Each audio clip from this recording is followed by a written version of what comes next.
everyone. How's it going? How we doing? I always start yawning when I get on live. Oh my god.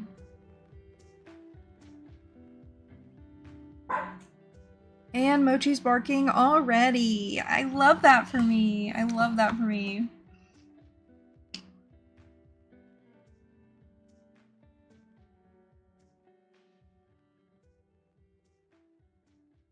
I was supposed to, I wasn't supposed to go live today, but, I was supposed to have a tilt table test done today, but on Wednesday for pre-registration, they called me and they said, tilt table test is going to be $1,200. Would you like to pay over the phone right now?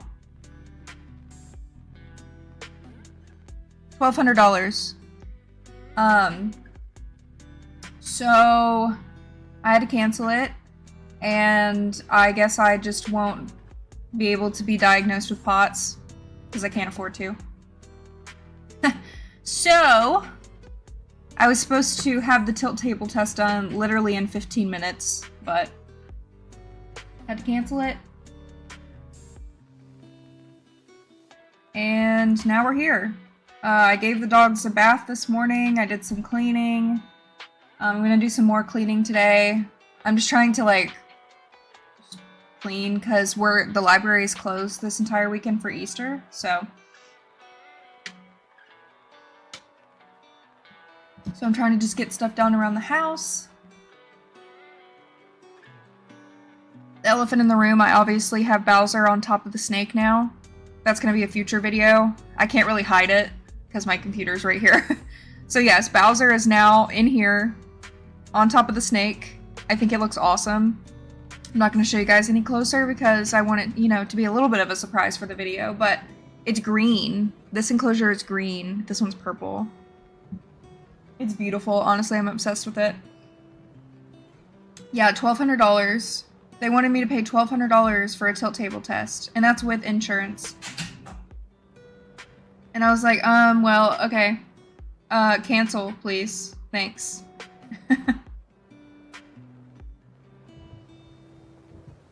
The pre-registration lady was also super rude over the phone too. Because as soon as I was like, well, I can't afford that, she was like, okay, I'll cancel it for you. Like, didn't even give me like any other options. Nothing. She said, okay, I'll go ahead and cancel it for you since you can't afford it. I was like, oh, it can't even be like billed to me or anything. She's like, no, you have to pay it. And I was like, oh, okay. And then I got off the phone and just had a mental breakdown on my lunch break. I was like in my car, literally like hyperventilating. And then I went back inside and I could not stop crying because I was so upset. And then my boss let me go home early because I literally like could not even exist. Oh my god. One moment.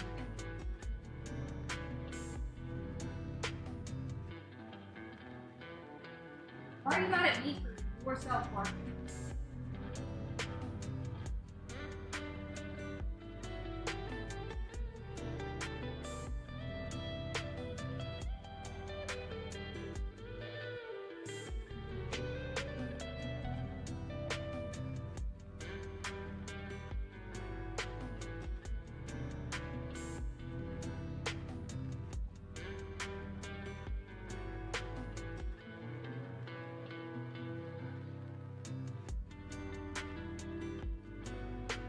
If anybody has any recommendations on how to get a dog to stop barking at everything, that would be like very appreciated. Because it's getting worse and worse and worse. He never used to bark ever at anything. Like in my apartment, never barked once.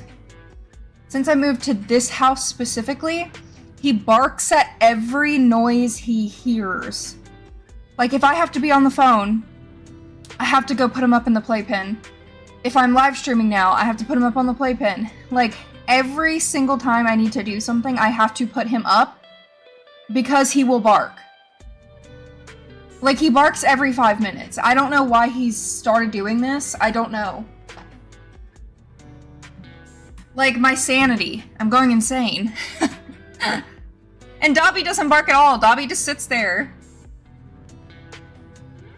Citronella collar. Well, he doesn't keep collars on. He pulls them off, or he will go like this and get his teeth stuck in them.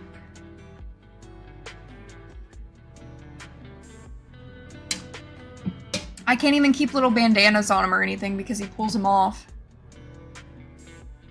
He hates when things are on him. The only thing that he'll allow be on him is his harnesses to go for a walk. But as soon as we get back home from the walk, he tries to chew the harness off of himself, so. He's just gotten worse as he's gotten older, which is crazy. Like, he was so well behaved as a puppy. Like, he was like the best puppy ever.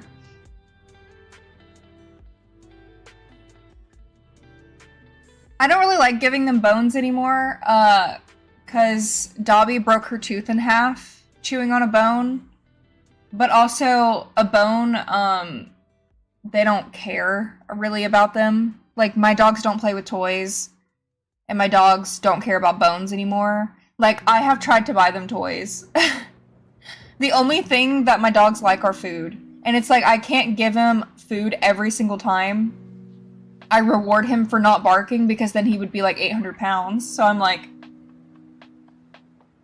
why look, did she just now go up there?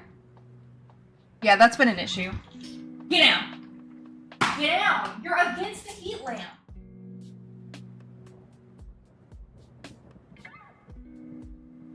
I don't know how she doesn't feel the heat touching her skin. Like, she was laying against the heat lamp. That's been an issue too. Ugh! I have aluminum foil. They don't care. They've been driving me insane. Sorry, I'm like so overstimulated, but they've been driving me fucking insane since doing this like enclosure thing, because the cats keep going in the middle part right here, and like I get so nervous that they're gonna like knock over the heat lamp when I'm not home. I literally put like a security camera on the ceiling so when I'm not home I can watch the living room, because I'm so paranoid.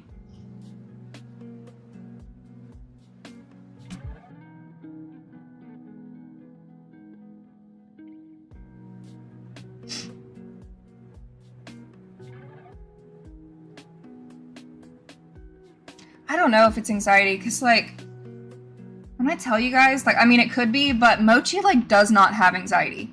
Mochi is not scared of anything. I would understand if it was Dobby, because Dobby, like, she'll bark sometimes if she gets, like, scared of a noise, or she gets scared of something, or, like, overwhelmed. Like, if there's, like, a sudden noise, she'll bark. But Mochi will bark every single time he hears the wind chime. He barks every single time he hears a car outside. He barks if he hears talking. He barks if he hears the wind. Like, he barks at everything.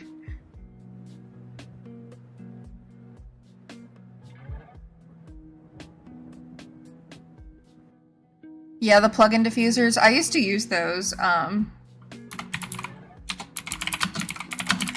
when they were young. Because if you guys remember, I had them all as puppies and kittens together. I don't know how I dealt with that. I literally had 2 kittens and 2 puppies, and I raised them all at the same exact time.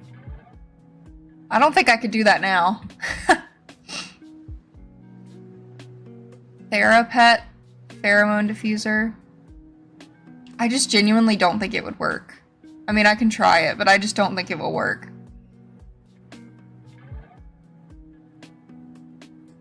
Is he part Papillon? I have no idea, honestly. I was told he was a Pomeranian, but I've never done a DNA test on him to know if he's 100% Pomeranian. I mean, yeah, I could put the tanks in a different room, but I don't want to. I want to be able to see them. I just don't really see the point of, like, getting, like, these pretty tanks and pretty reptiles if, like, they're gonna be shoved in a room and I just can't ever look at them.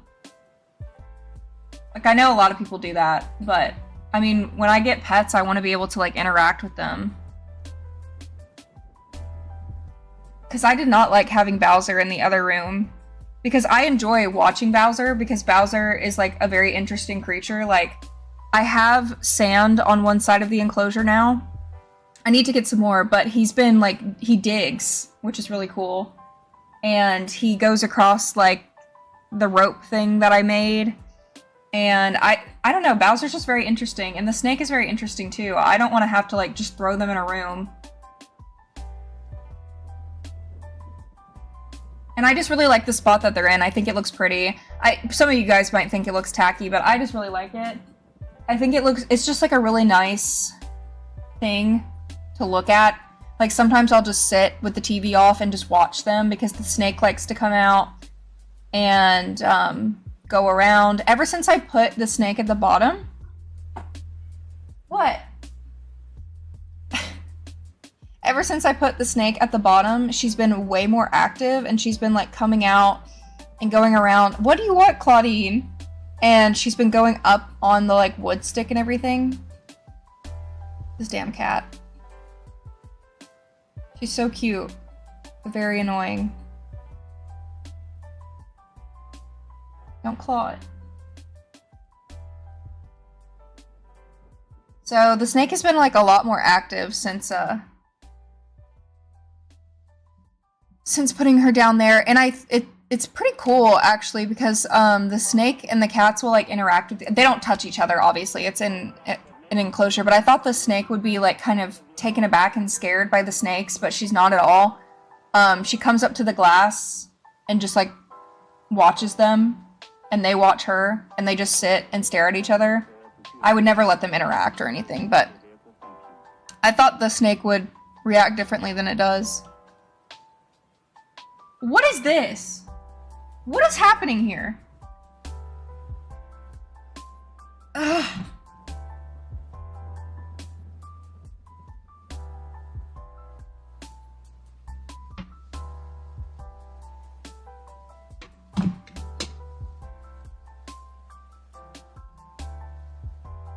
Therapet's the one that I use.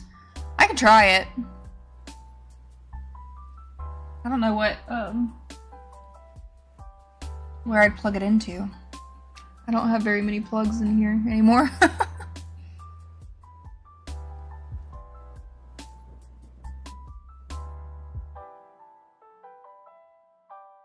The one that I used when they were little was the Feel Away, but that was just for the cats, because Twyla was, a little moody cat when she was younger. They're $35. That's literally insane. Oh, it's actually $55. Okay, why is in Google not letting me click anything? Here we go.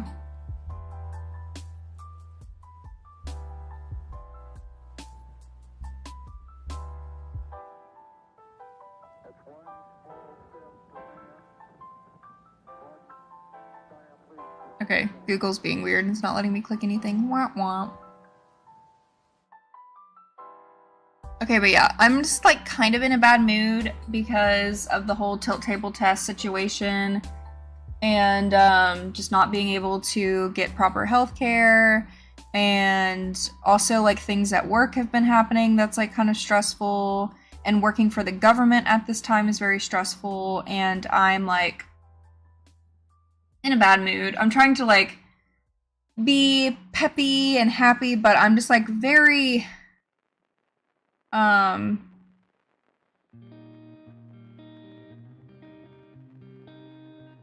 sad. I don't know if that's the right word. I feel very right now.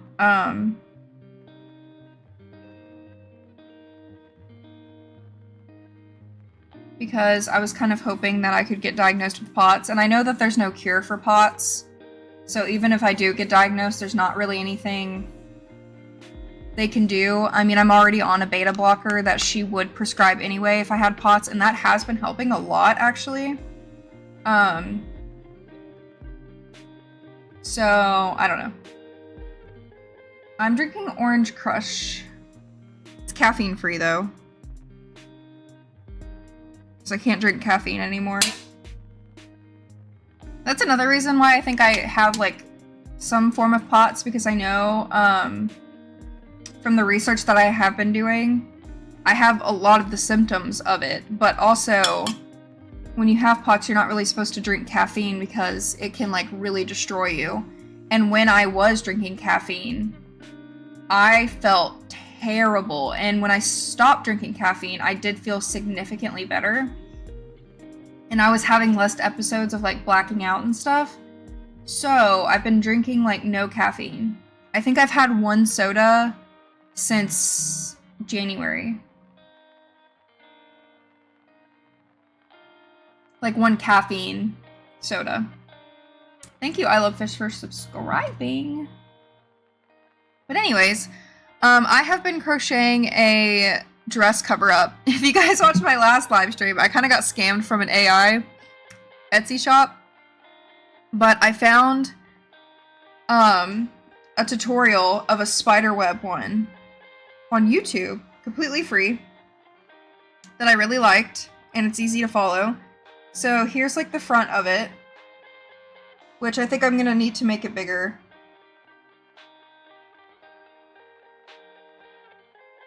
This will be the front, and then I'm making the back piece, and then you make 2 more pieces and you attach them as the sleeves. But I want to make it as long as my dress, and I really don't know if I have enough yarn for it, but that's what I'm trying to make right now. I'll put a link to the YouTube tutorial in the description. Let me pull it up. Oh my gosh.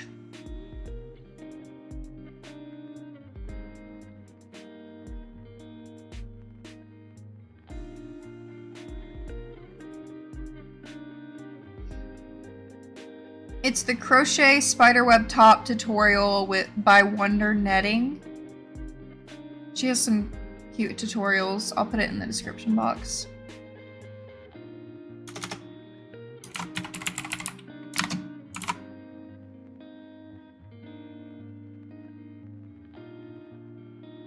Oh, are you talking about Alyssa, Shadow Rose? Thank you.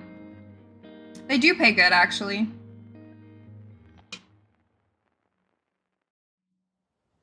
Good considering how low my subscriber count is on my reading channel. They pay pretty well. Honestly, the company has been amazing to work with. Because, you know, sometimes when you get sponsorships, they're marketing managers or they're like influencer coordinators or whatever. They take days to respond to you. Days. And then they get upset at you for not having like things uploaded on time when they're not responding to you. But Alyssa were responding to me almost immediately, and we got everything done within like, they sent me the packages, I sent them the video that day, and we got everything done within 3 days. Like, that is a record. So they were really great to work with. And their products are amazing too. Hello. I don't know what's wrong with this cat and why she wants so much attention, but... Meow, meow, meow. Meow, meow, meow. Meow, meow.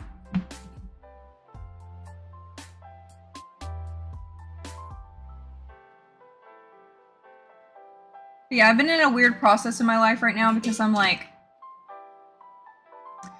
questioning everything in my life. I don't know if anybody else is like feeling this way. I don't know if it's like the full moon or there's just like something weird going on, but I'm just kind of questioning like my entire life, like my career, what I want to do for the rest of my life.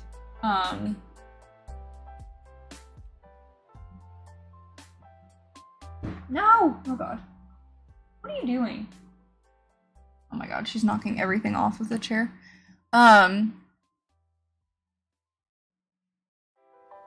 Like, I don't know what to do with my life right now. Like, I want to be a full-time YouTuber. That's all I want. Again. Like, but it's never going to happen. Like, it's seriously never going to happen. Because YouTube keeps, like, updating everything. updating ads, updating like revenue, and like I feel like in the next like 5 years I probably will barely make any income on YouTube anymore. So I'm trying to like reevaluate my life at this point and trying to find like a full-time job that can like sustain me, because I don't think YouTube is going to do it anymore. Because like even though my views are the highest they've ever been, consistently, I am making the least that I have ever made in my life, and I really don't know why. I guess it's just because there's so many YouTubers now that YouTube just doesn't pay like it used to, or I don't really know. But I gotta reevaluate my life at this point. So I've been looking for a full-time job, even though I don't want to. Like I want to find a remote job. If anybody has any recommendations for a remote position that they think that I would do well in, DM it to me, because I'm looking.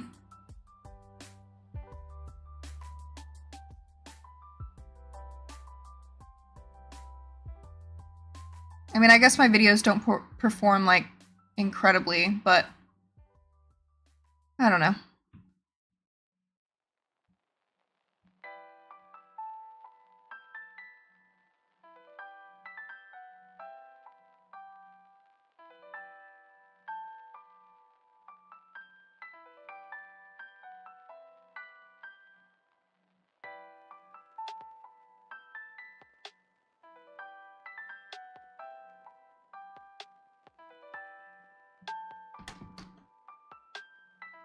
My head's itchy.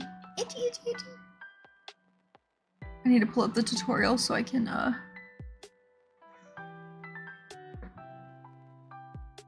follow it. Enter the room. Oh. No! I just opened up my own video. Okay. But yeah, after I got the call, I talked about this on my Instagram story, so I'm gonna kind of repeat it. So if you follow me on my Finsta, then you probably already know this, but as soon as I got the call about me not being able to afford the test and having to cancel the test that I've been looking forward to for the past month, as soon as I hung up the phone, I got a message from the tarot card reader that I get tarot readings from sometimes. There's this lady on Etsy who I really like. She does Turkish coffee readings and like tarot readings and stuff. And I'll pay for a reading once or twice a year, like, because, you know, you can't really do readings all of the time, in my opinion. The last time I bought a reading from her was literally like June of last year, which was probably right after my hand surgery, and I just needed some type of guidance, and I still have it right here. Maybe I should read that one to see if any of this stuff has come true.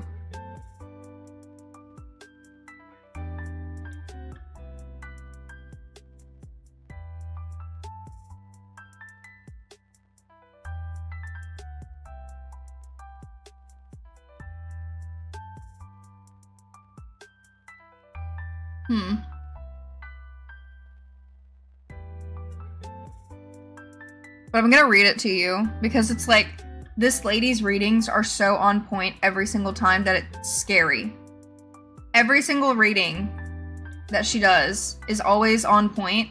Like, some things, like, I just take with a grain of salt, of course. I don't take any reading exactly, because even when I do tarot card readings on myself, I don't take them, like, extremely literal. Because sometimes, like, a reading is not going to be something that, like, interprets what's happening in your life right now. It could be something that happens in the future.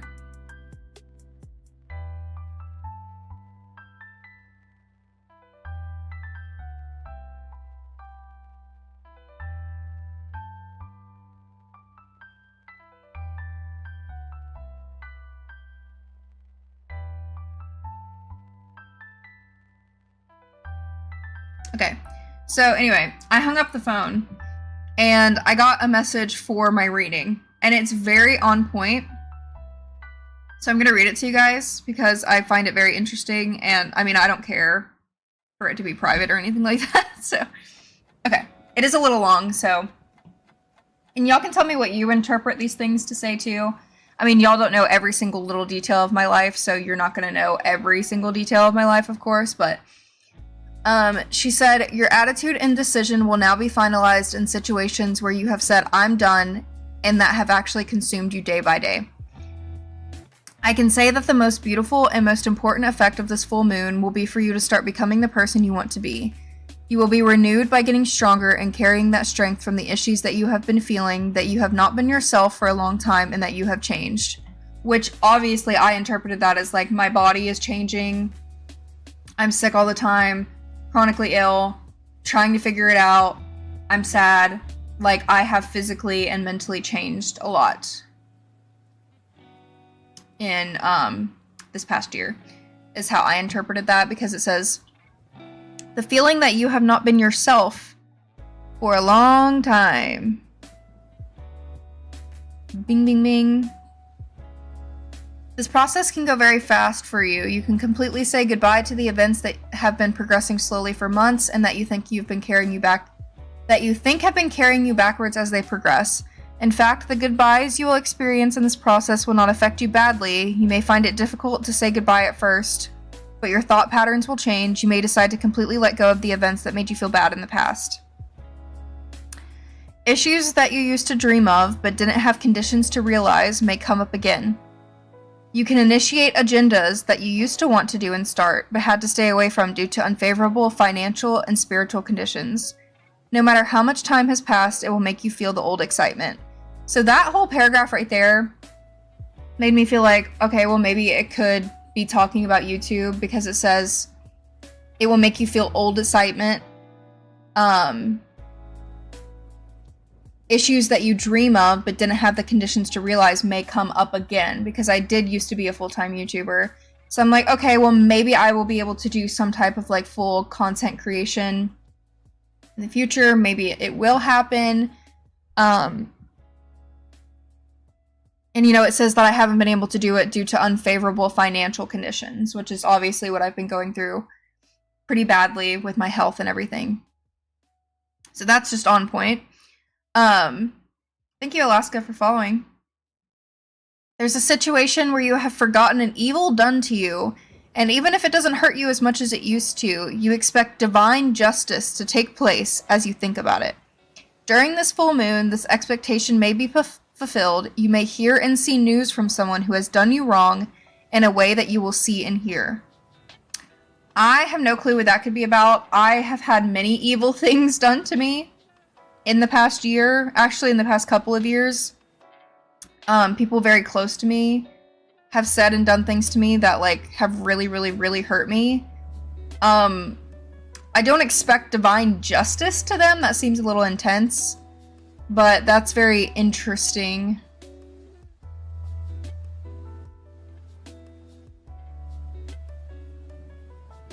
It says this full moon can support a new love process. You may meet someone, you have love energy this month.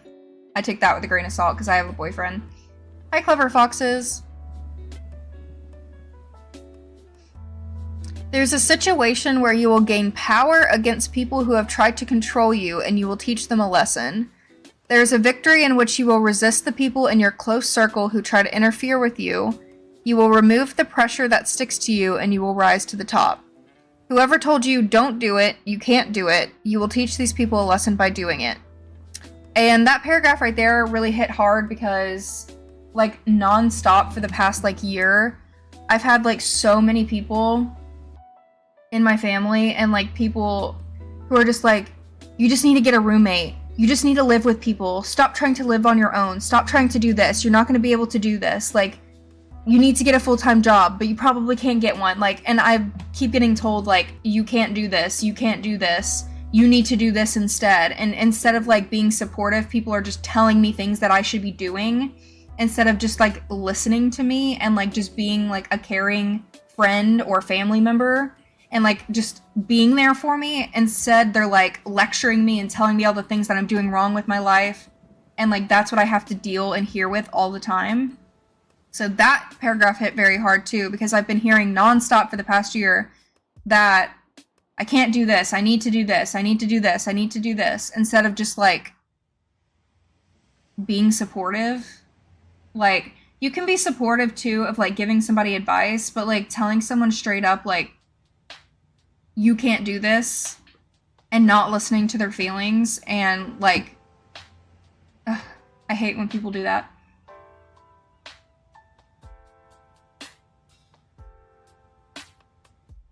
Ugh.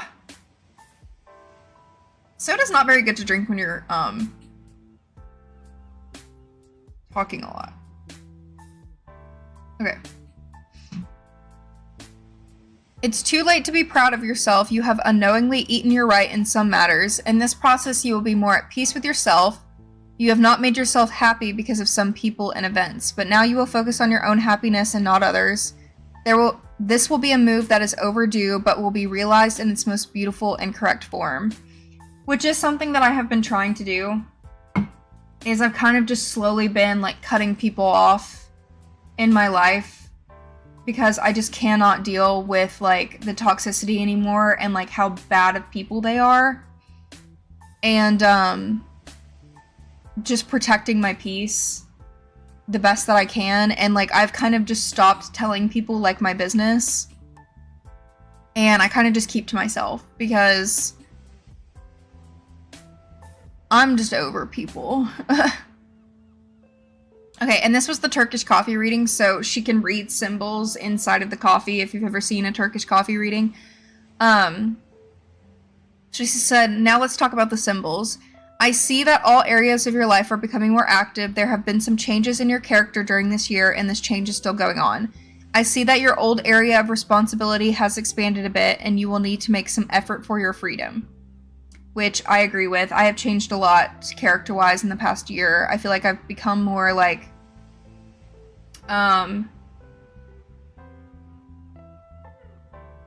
mature? I don't know if that's the right word to use. I just feel like I've become more like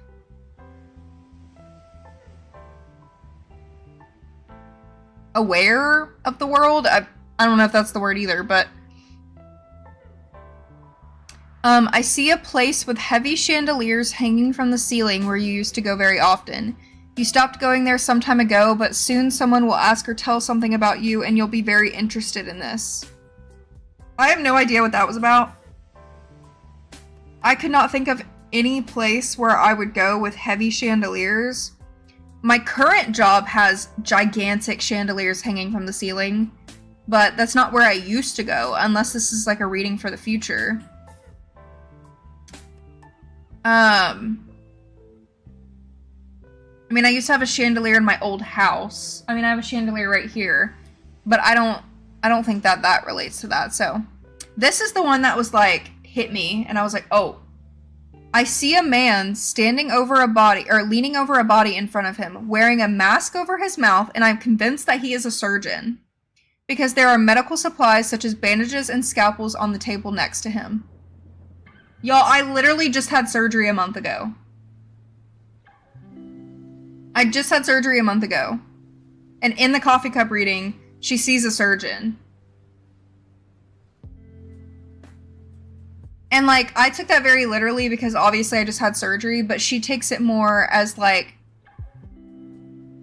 it's a symbol, like a hygienic and vital symbol in the coffee cup, but I take it like, I literally just had surgery a month ago. That's why when I was reading this, I was like, what? What? Because all of her readings are like that. Like, they're so accurate. I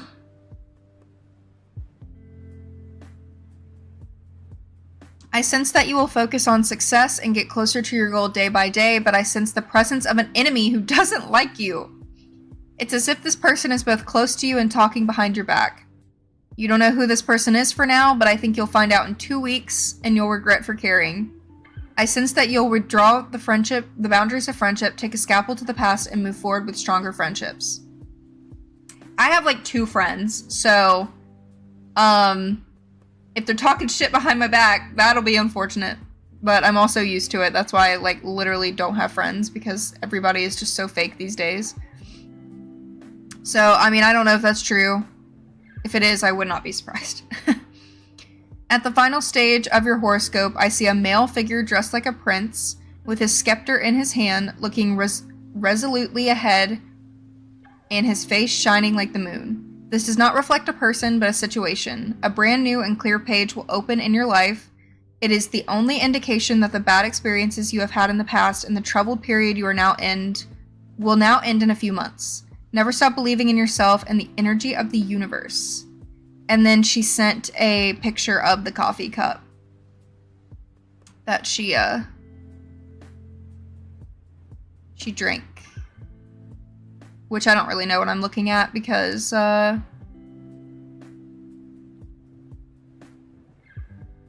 don't read Turkish coffee. But yeah, that reading was like very on point, and it's very interesting the timing of when it came in, because I hung up, beep, buzz buzz, look up, notification of the message. Not even joking. And I was like crying and having a mental breakdown in the car, and then like reading this and be like, ah!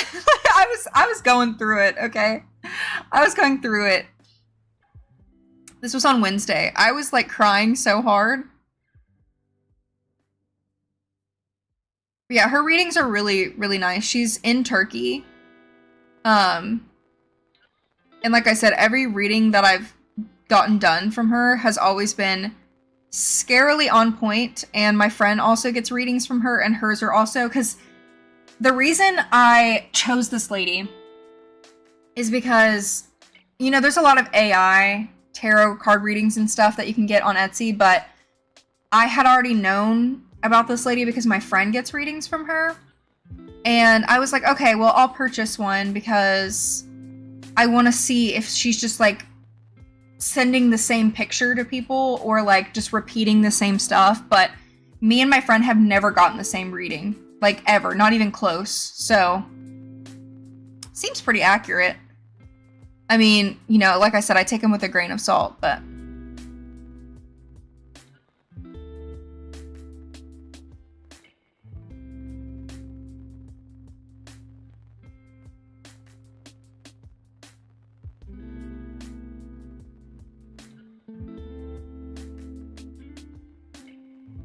She also has soulmate readings, and she'll draw a picture of your soulmate, so, if y'all want to do that. My friend did it, and I thought it was really funny. She draws it.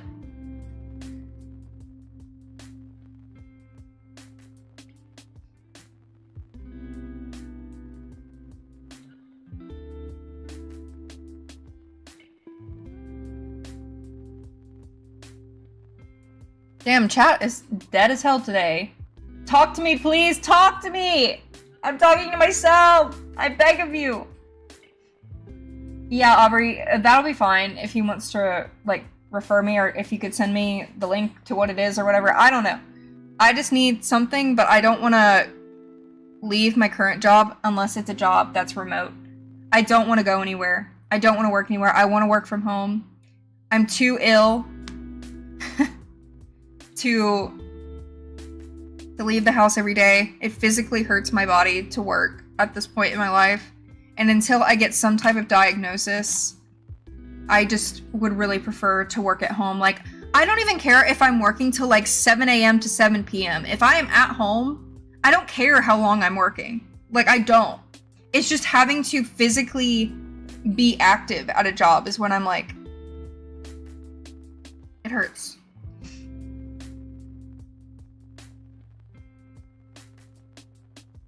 Yeah, I do want to upload, of course, more on all of my channels. It's just like I don't have the time with my part-time job, because it is part-time, but I'm still working 29 hours a week. So, I mean, that's still like, I'm still working like 8-hour shifts. So, it's hard to find time to film for 3 different YouTube channels. And also, there's only so much pet content I can make before it becomes super repetitive and I get bored of it. You know? And I know some of you guys will watch the same video over and over again. It's just like, I get bored sitting here and editing the same content over and over again, you know?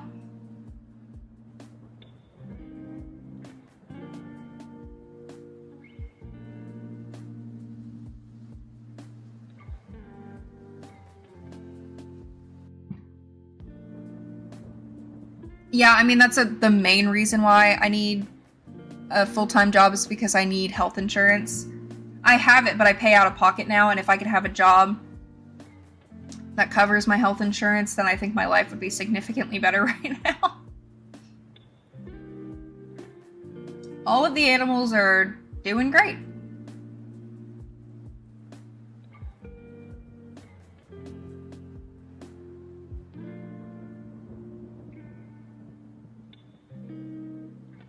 Yeah, the reading was weirdly accurate. Like, I was like, and just the timing. I need to put my little finger brace on before I crochet. Just the timing of when the reading notification came in, I was like, okay, the universe is doing something right now.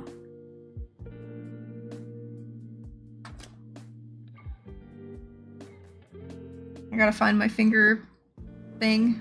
It hurts to crochet without my little finger brace on.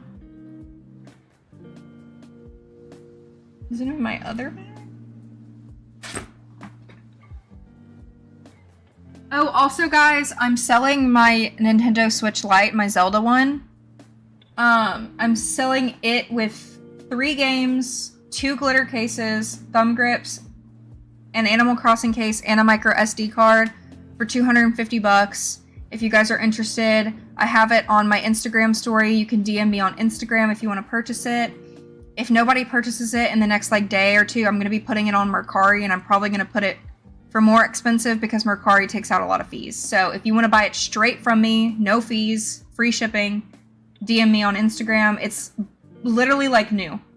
It's like new.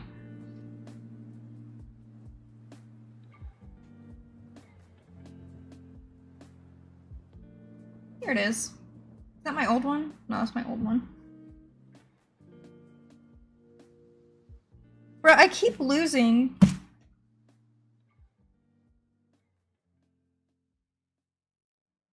I keep losing my finger brace. This is my old one. But that one's too big. I don't like that one.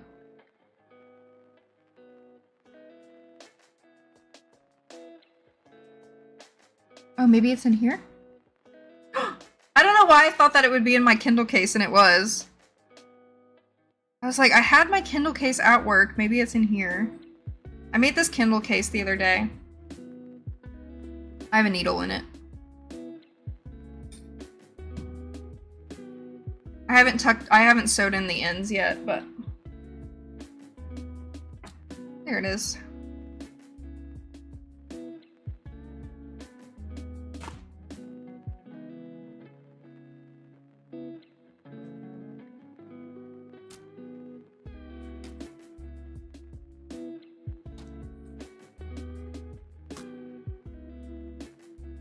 I'm most excited for my garden to be able to just have food. Hi, Jade.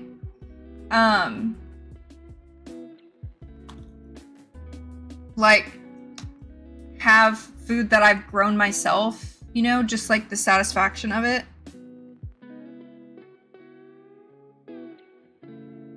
Oh, here's my finger, by the way, guys. It's literally just a scar.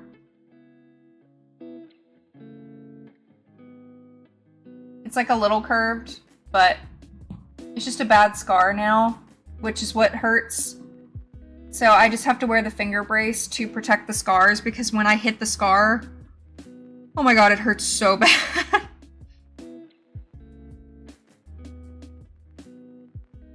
So if I'm like being active or doing things that like my finger could get smushed, I just wear this. But my last post-op appointment is on Wednesday, so I think I'm like, I mean, I don't want to say it too soon, but I think I'm kind of at the end of the road here.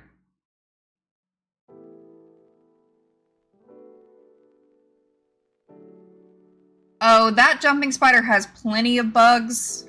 I don't even need to feed him. There are so many damn bugs inside my greenhouse, I'm scared to walk into it. And every single time I go in there, the jumping spider has killed, like, another crane fly. So I don't even need to feed it, honestly. Like, it's got it. I'm also, like, I think the jumping spider's really cute, but I'm still scared of it. So I let him live in my greenhouse, but I don't interact with him. I just, you know, watch him do things.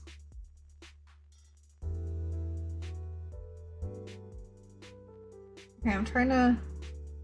Oh, I was at the end of this row. Okay.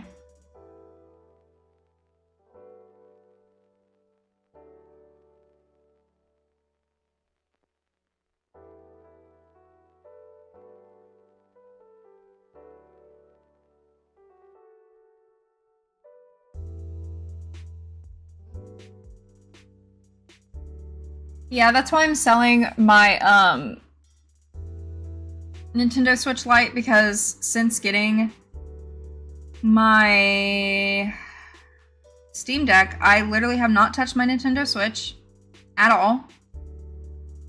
And I would rather just go ahead and start saving for the new Nintendo Switch.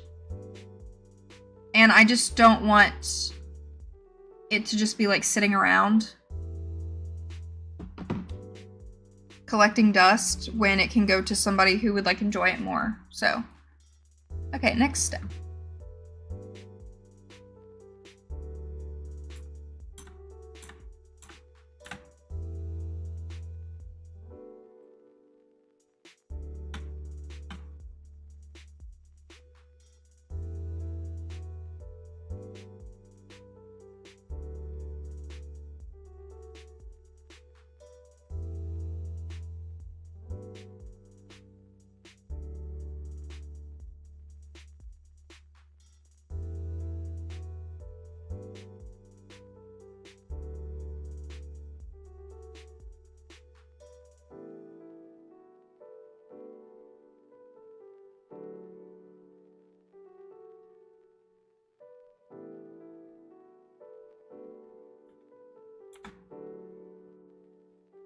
Okay.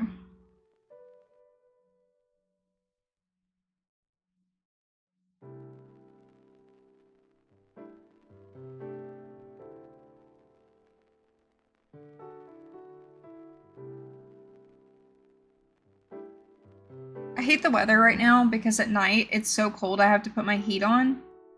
But during the day it's so hot that I have to put my air on. Because I was cold. And now it's probably like 75 in my house. Because it'll get to like 63 in my house at night if I don't turn the heat on. But then it gets to like 74, 75 during the day if I don't turn the air on.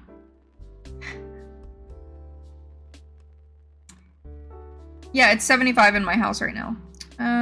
Let's change that. I was like, it feels a little hot right now.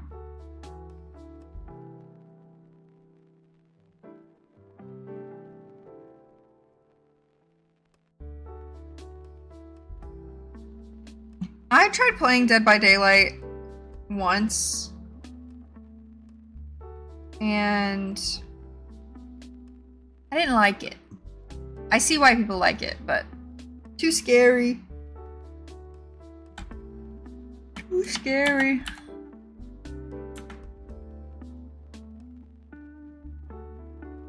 Yeah, this is such a weird stitch because you chain 5 and then you yarn over 4 times and then you double crochet, then you pull through 2, pull through 2, pull through 2, pull through 2, and pull through 2, and it makes this like rope effect, and it makes this spider web. I'm making a spider web mesh top for people who just showed up. I think maybe if I played with people, like friends, I might enjoy it more.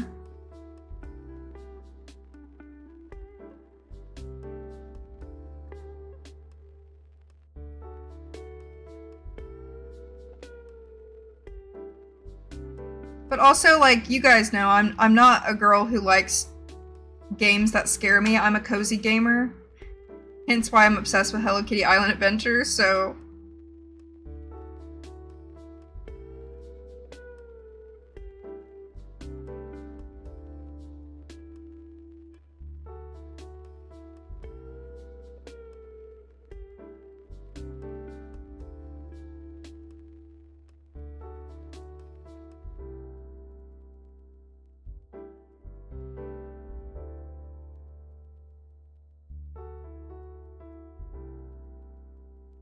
I'm using this yarn too.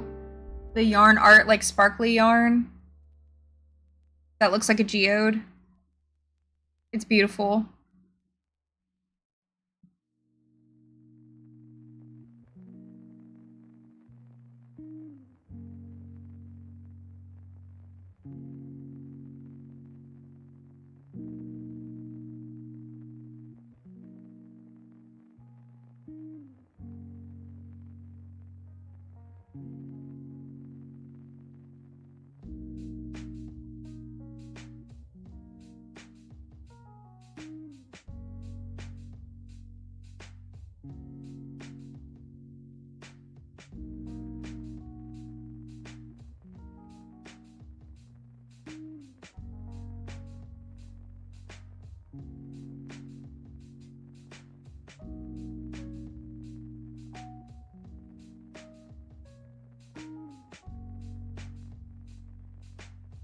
I haven't played Hello Kitty in like 2 days. I unlocked the quest with Wish Me Mel, and I got the second big seed. So now I'm just spending every day watering the plant to try to get to the 3rd floor of the pink area.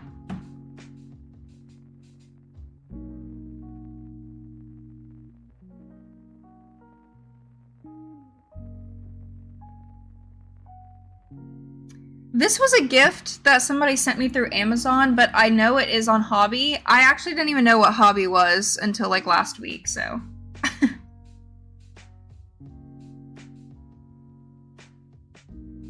My boyfriend wants to play Split Fiction, but neither of us want to spend the $40 on it.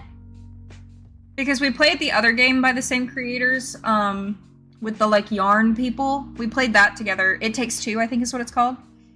We played that and it was fun. Call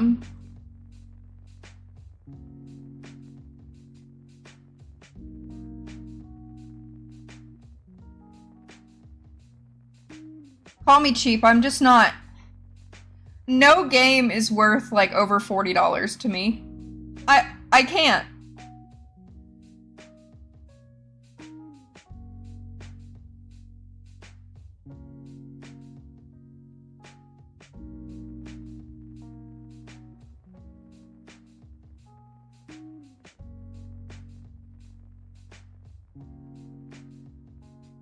I don't celebrate Easter. I'm not religious. I also don't believe in Jesus.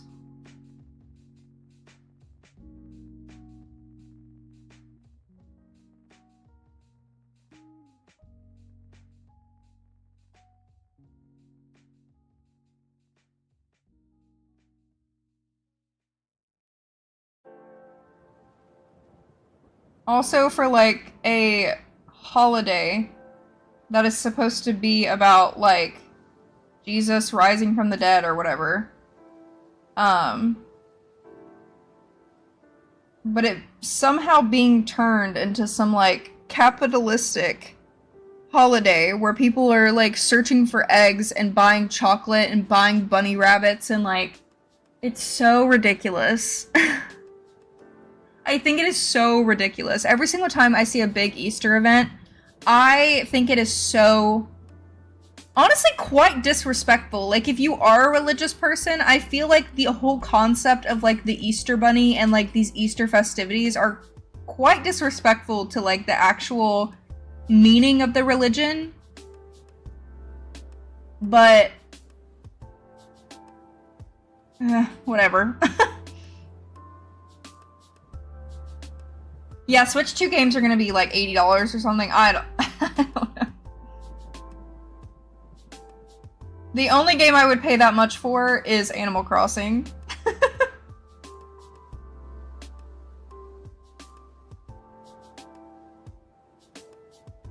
Also, a reason why I'm selling my Nintendo Switch Lite is because I sort of got my Animal Crossing Switch to work. I did a bunch of like resets on it. And I'm gonna buy new latches for it, which I didn't know that you could do. I'm gonna buy some metal latches for it instead of plastic ones.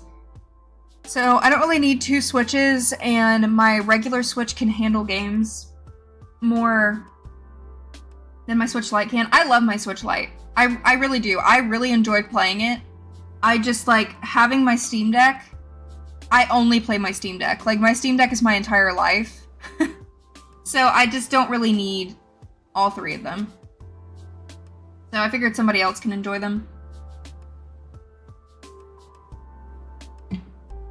With a bunch of accessories and stuff. So yeah, if you guys want to buy it, message me on Instagram. I'm open to offers. I'm kind of firm on $250 right now. Just because, I mean, I did spend a lot of money on all of these things. And like the games that I'm giving with it are like also like $60 each, so.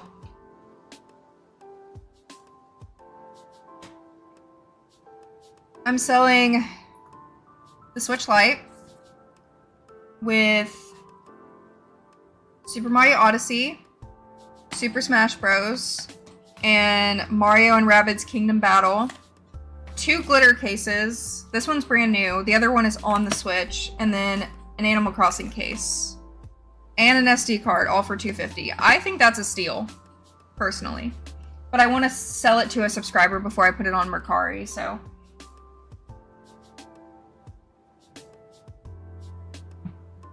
Because I don't even plan on getting the new Nintendo Switch until like a lot of reviews come out for it, because I just don't really want to waste my money. But like, I'm obsessed with my Steam Deck, so. I also have another gaming console that a company sent me that I need to do a video on. I'm going to record that on Sunday. I literally have like no videos to upload for this main channel right now. I'm so sorry, guys. I've been filming a gardening video, but that's not going to come out until I like actually plant the plants and stuff. Because I have to wait till I get paid to go buy like all the soil and stuff to start putting the plants outside. Because I've been growing some corn. That's been growing pretty well. My peppers are growing very well. Cucumbers died, unfortunately. So I'm gonna have to buy a lot of starters. I'm probably gonna buy like 3 tomato starters. Some cucumber starters. Some marigolds. Some carrots.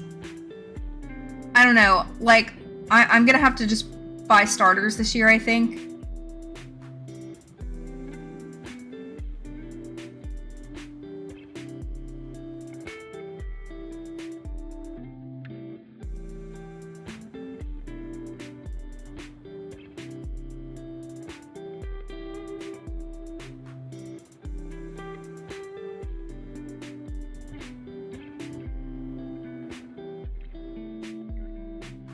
Yeah, once Animal Crossing comes out, I will be seated. They need to make like a special edition Switch 2. An Animal Crossing special edition Switch 2. And I'll pre-order that shit. I'll go broke for it. I will sell my Steam Deck for it. You think I'm lying? I would.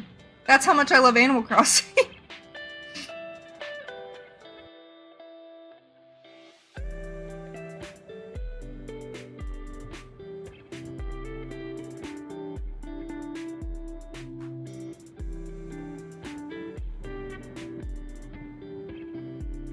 I really want to get the Tomodachi Life and the Tamagotchi game, which I know I can get it for my current Nintendo Switch, but I'm like debating on waiting and buying them for like the new Switch, because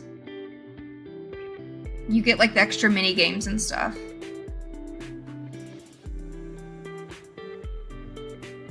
I know, it is unfortunate because my tomatoes, I'll show you guys my starters that are doing well right now that are still inside, which I have not hardened yet. I should probably have already done that. But, I mean, this is the last week of the frost because, like I said, it's been like 30 degrees at night. And half of my starters in my greenhouse died because it got too cold. So, yeah, I had like green beans and stuff, and they were all sprouting, and then they all died. So...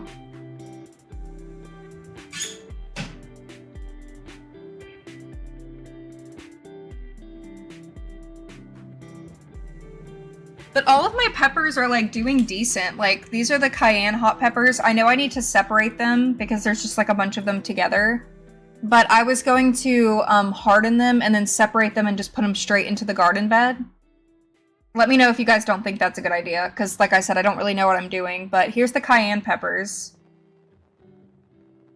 I mean, they're green. There's still more coming up. Like they're doing pretty decent. For someone who doesn't know what the hell they're doing.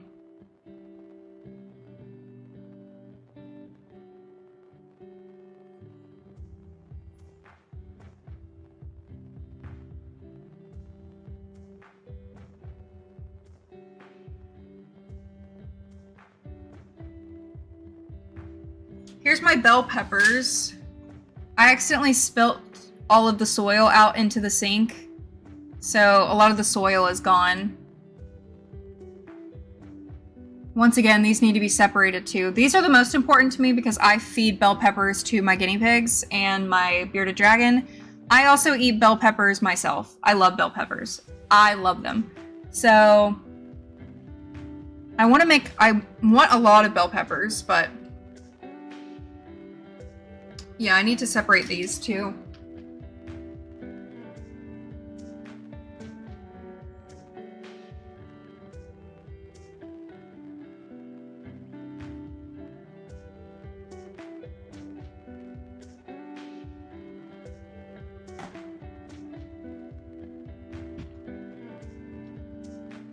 Yeah, here's the tomatoes. All of the leaves have died. I watered it 2 days ago. It's already dry, but I don't know if that means that they're done for because the leaves have fallen off, or if that means that the true leaves are just gonna grow. Because, I mean, they're still standing up. But yeah, the tomatoes were, like, doing the best, and now all of the leaves have fallen off, but it also is getting green at the top, and they're sprouting a little bit more. So I'm like, maybe these are just leaves that need to come off anyway. So I'm kind of just letting them fall off into the soil. They look terrible though. They look so bad.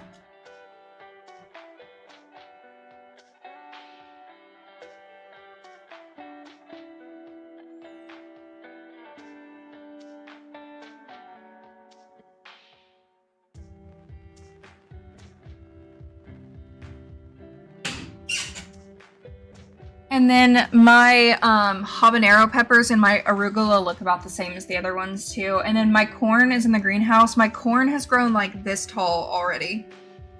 So what I was gonna do is I was gonna do some like buddy gardening. So I was going to plant some corn and then plant cucumbers so the cucumbers grow up the corn. That's what I want to do. My garden beds are really small, so I can pretty much only fit like 2 or 3 things in my garden beds, like per one. I have 3 garden beds, so I was like, I could do corn and cucumbers in one, and then in another one I could do peppers with like basil and like some marigolds to help with the pests, and then I could do some carrots and potatoes in another one. I could also plant some squash underneath the corn and the cucumbers too. And then the tomatoes are going to have their own. The tomato trellises are actually in this box on the floor right here. One of my subscribers, Gina, I think, sent me a bunch of tomato planters with trellises. They're all, I just need to build them. So the tomatoes are going to have like their own grow bags or whatever. Have you ever had bell peppers with cream cheese and everything bagel seasoning? I have not, but that sounds incredible. I love cream cheese and everything bagel seasoning. I need to try that. Like, I could eat bell peppers raw. And sometimes I do. Like, I'll give my guinea pig a pepper and then I'm like also eating a pepper.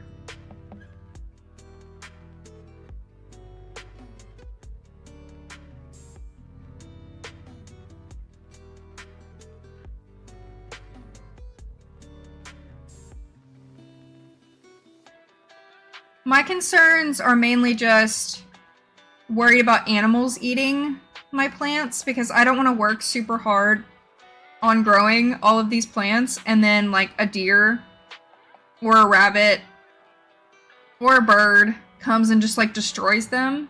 So I'm like, do I need to put netting over everything? Because then it just looks tacky.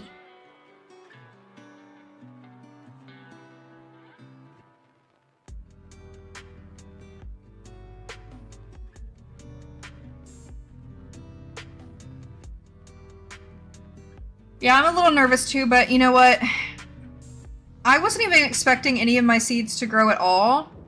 So the fact that like some of them are actually doing pretty good, I am proud of myself for that, so I'll give my pat on my back for that.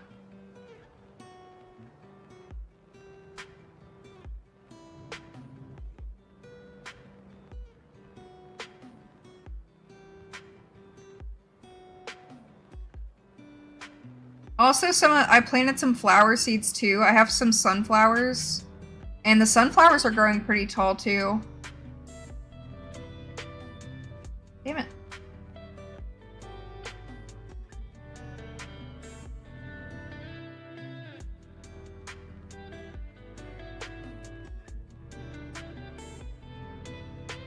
Oh, maybe I should buy something like that. I do have all of my garden beds and my greenhouse like fenced in, but the fence is like a little fence. Like y'all know what it looks like. It's like a little X pin, so like I'm sure a deer could jump over it. I know a rabbit can get in because there's rabbits that are in my yard all the time because the dogs chase them around, but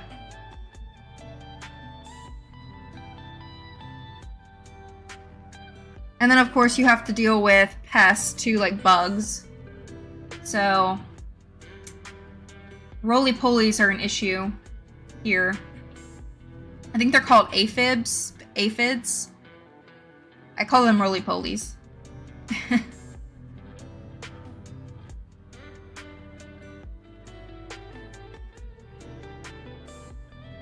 I guess I need to buy some netting then.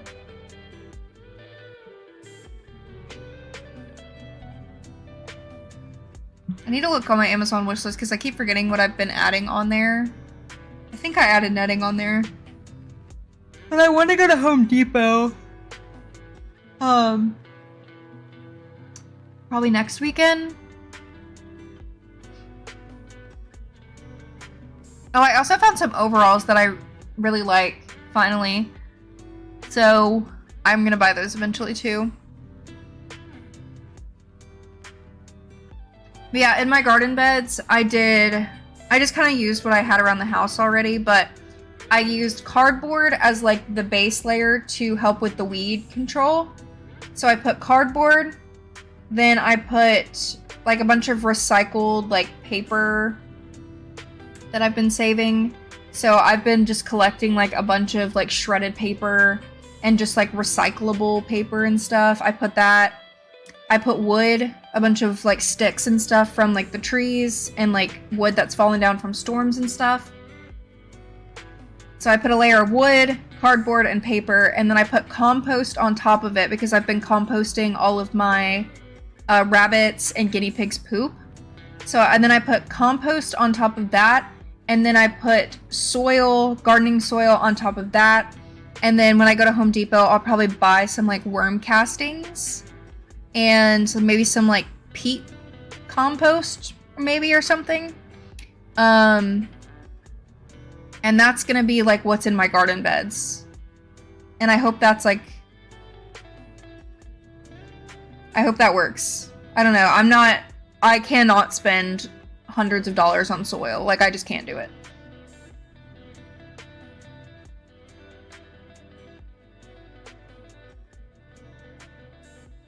I was not planning on doing strawberries just because you guys may think I like strawberries by the aesthetic and how many strawberry shirts and bags and stuff that I wear.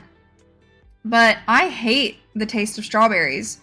I should grow them because all of my animals love strawberries, especially Bowser. I only give Bowser strawberries like once a week because they're very high in sugar. But my animals love strawberries, so I probably should grow some. I know they take a really long time to grow though, because they're like a bush.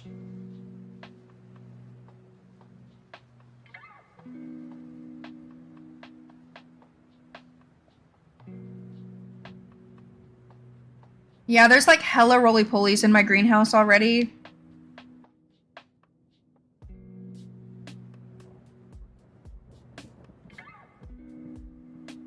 Are they the same as wood lice? I don't think they eat wood. Maybe they do. They usually eat like mold. And so like if you have a plant with like a molding root or something, they'll eat them, but they'll like actually eat plants too. Yes, I've been wetting it down in between each layer. I have my hose outside and I've been hosing it down in between each layer, but it's also thunderstormed like 20 times since planting stuff, so it's already been packed down pretty well. So now I need to just go buy some more soil and just keep packing it in.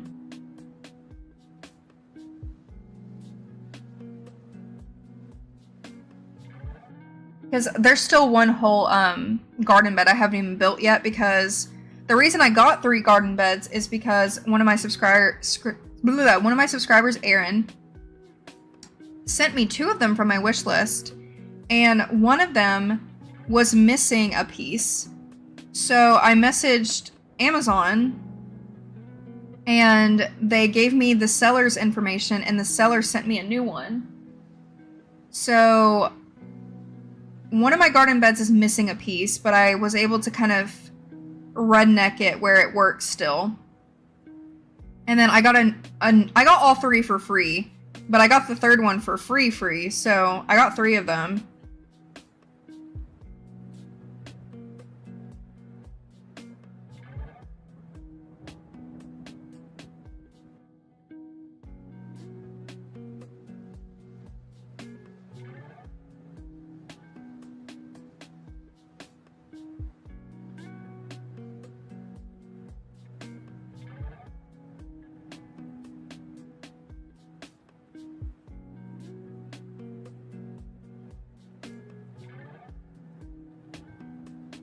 I do have a local plant nursery, like, right beside my house.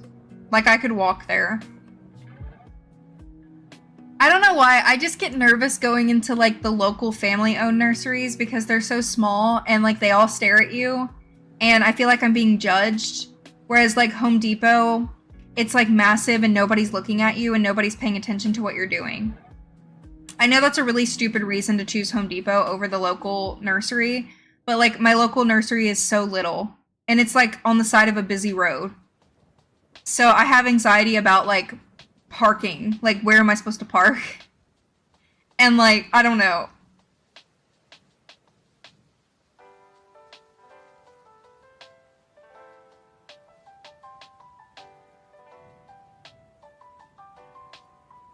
Yeah, I was gonna do worm castings, and then I read online that you're supposed to get like peat moss too, but most of the things said worm castings, so I'll probably just do the worm castings.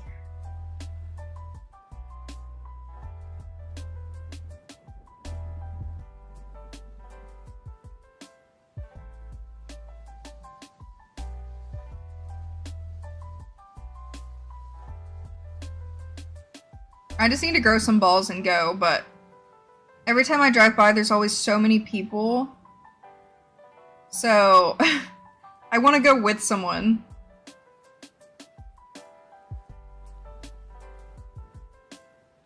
Yeah, do not look at me.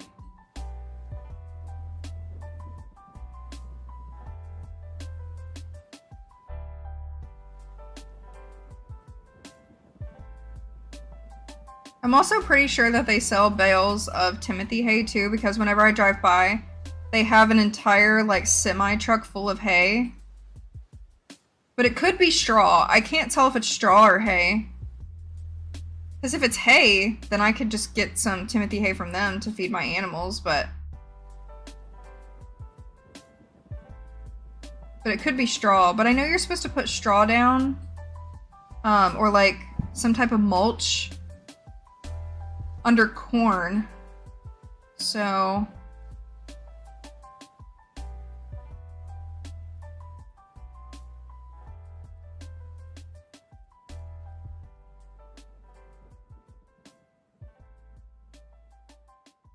Like, I don't even eat habanero peppers or cayenne peppers or anything.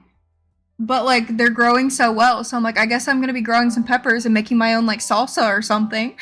Like...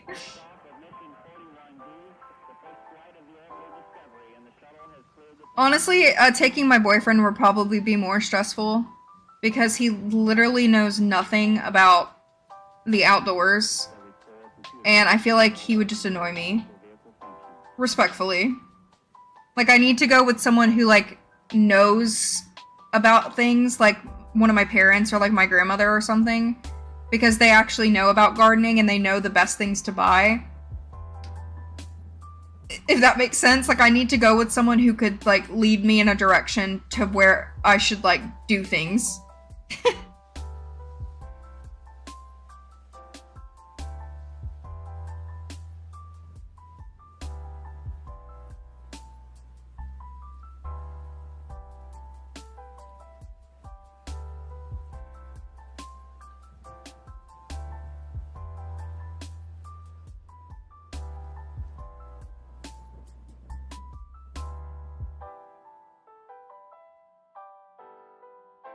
Because sometimes you can have company that's, like, gonna make your experience a little bit more overwhelming than it needs to be.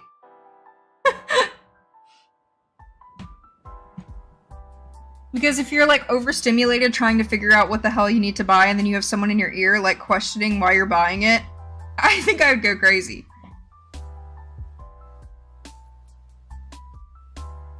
Also, speaking of overstimulation, have you guys seen those viral loop earplugs that have been going viral online? Because so many people are talking about how good they are. And I'm like, oh, I kind of want to try them.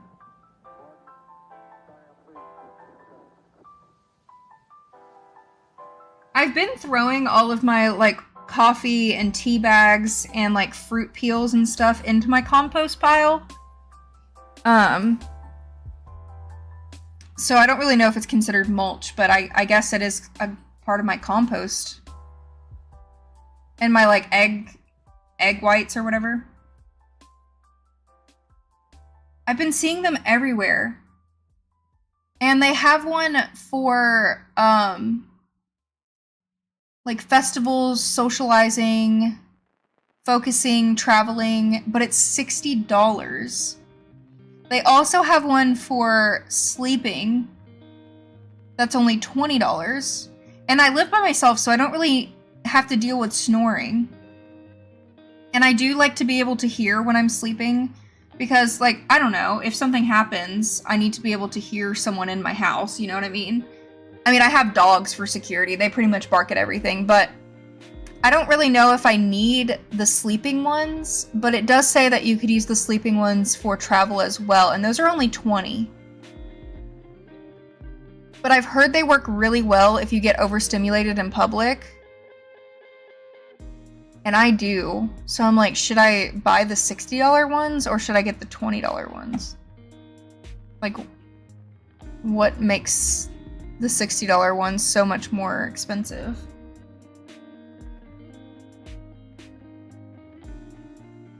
Huh. And they're, like, in a little container too, so you can throw them in your purse. Adjustable. Oh, it's adjustable noise control.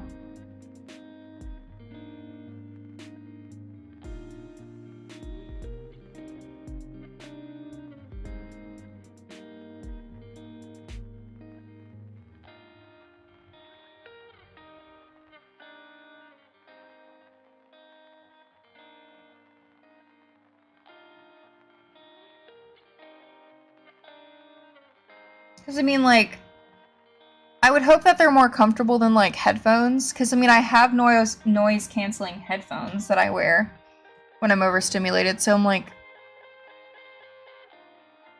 Oh, this one's called Loop Engage 2 Earplugs. Everyday noise relief with clear speech for social gatherings. That would be nice, because then it would, like, block out the noise, but then I can still hear people speak to me.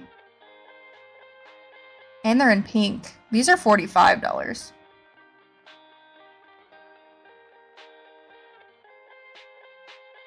But I've heard they work, like, really well.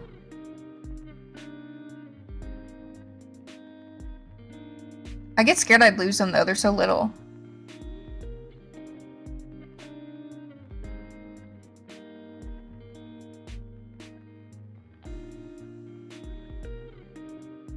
I'm debating. I'm like, are they actually going viral because they work well? Or are they going viral because their YouTubers are being paid? But then I look at the reviews and like they've got great reviews on Amazon.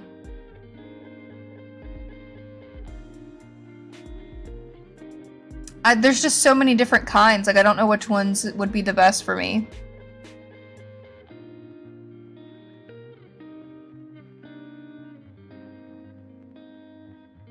My noise canceling headphones though do hurt my ears after a long period of time, and I know like these go in your ear so you can sleep with them in. I wouldn't be able to sleep with my noise canceling headphones because they, you know, they have like the long bit. I don't know, I'm gonna think about it. I wonder if they would sponsor my YouTube channel if I contacted them. Doesn't hurt to try.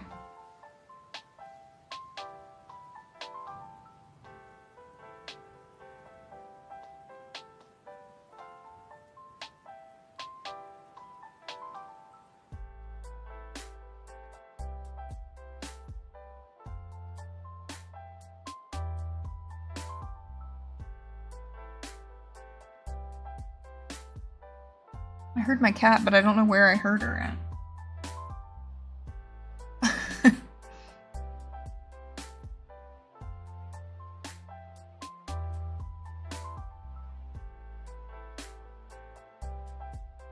I also want to get one of those Govee hygrometer and thermometers to put in my greenhouse too because it's Bluetooth.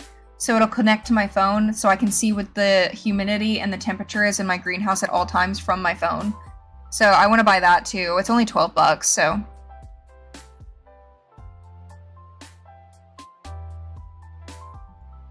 They probably have like big sponsors now, but I'll contact them. I mean, there's some companies where like I don't even think that they'll respond to me, and then they do. Like for example, the Philo-Zoo enclosures. I contacted them and I was like, here's my YouTube channel. I would love to do this series on my channel where I get a snake. Would you sponsor these videos? And they immediately were like, yes, which one do you want? And I was like, and now they're like, and then they sent me this one. They were like, do you want another one? You can get one for your bearded dragon if you'd like. And I'm like, oh my god, yes. And then they're also like, do you think you could take some videos for Amazon storefronts? Like, is it okay if we send you like a crested gecko one in the future? And I'm like, yes. Like sometimes it works. And then there's some companies that are like, no. So, I mean, it doesn't hurt to put yourself out there because I got 2 $500 enclosures for free. That is the biggest perk, I think, of making content, and I've always been very thankful of that, is like companies will just send you stuff for free because people will buy stuff from like with just your word. I think it's crazy that like I do so well at influencing people sometimes, and it's not like I'm purposely trying to do it. Like when I'm buying a Steam Deck and showing it to you guys, I'm not trying to convince you to buy it, but I've had, I think, like 8 to 10 people tell me that they've bought a Steam Deck because of me. That's a lot of money that they have made just from my recommendation, the company. And that's why these companies send influencer stuff for free, because that's how they make money. Because people watch influencers. People watch TikTok, YouTube. They don't watch TV.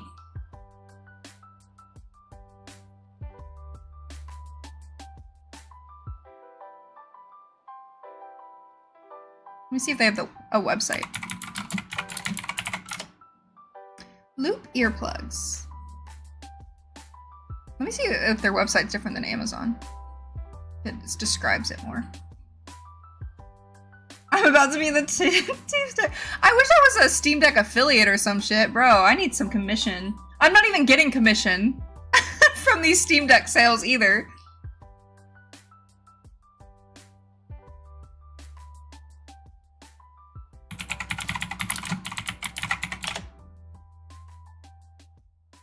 Yeah, Valve doesn't even have an affiliate program either, so.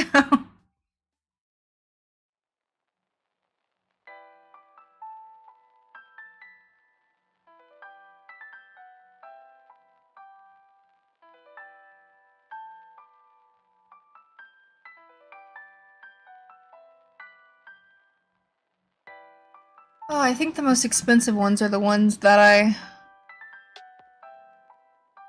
need.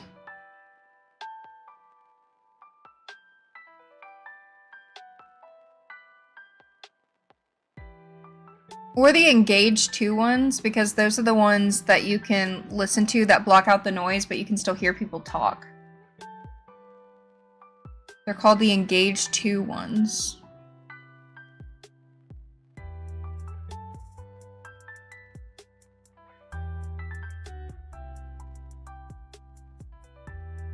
Or Loop Switch too, because you can switch between Engage, Experience, and Quiet modes. Oh my god, their entire website is just full of TikToks.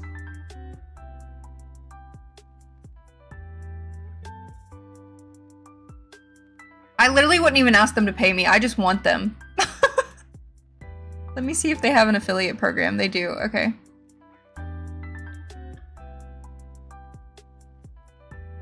Get paid to create content about Loop. Her.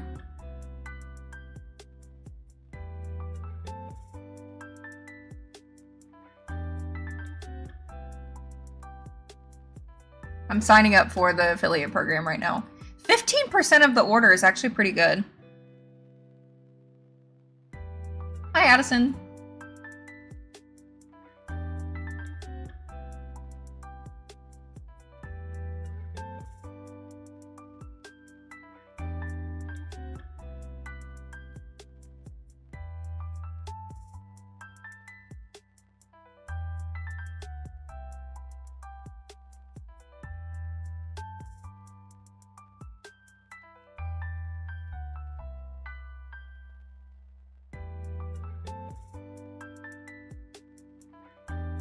Oh my gosh.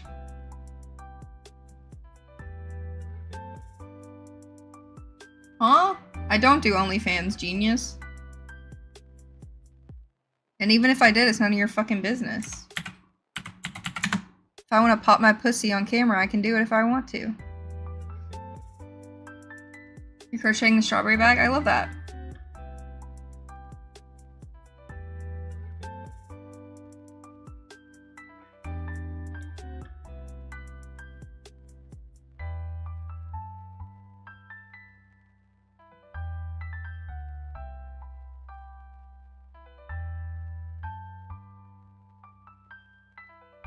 Okay, your application is pending review. I don't even know if my YouTube channel's like linked on here. No, it's not. Let me fix that.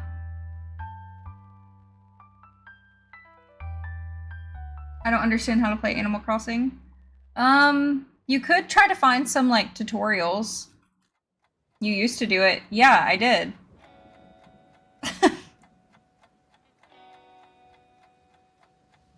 Thanks for stating the obvious. I did not tie-dye this. This is actually my boyfriend's hoodie. I'm pretty sure he bought it from a company. I did not tie-dye this.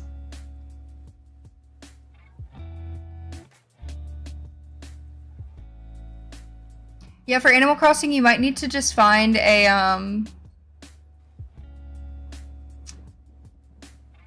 tutorial.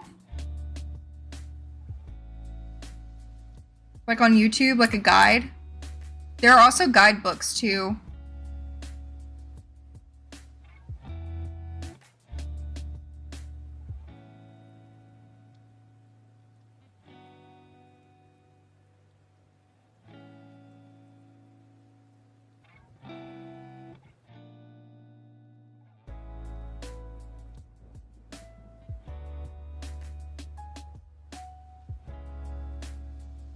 Trying to add my socials. Edit.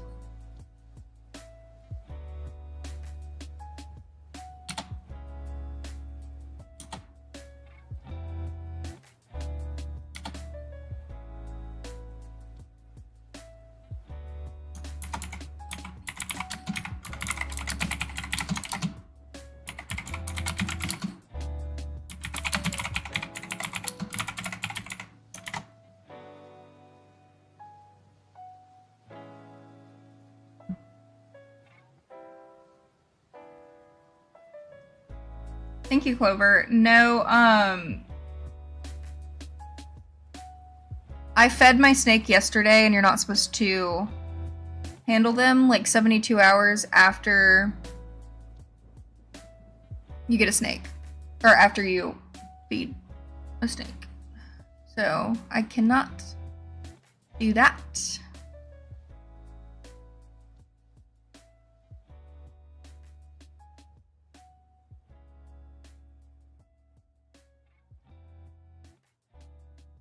Okay, I applied for the affiliate program. Now I just need to contact them and ask them, can I please have some earplugs, please? Please, please. What the hell? You scared the shit out of me, Claudine. I don't know what satisfaction she has with jumping on the back of my chair, but...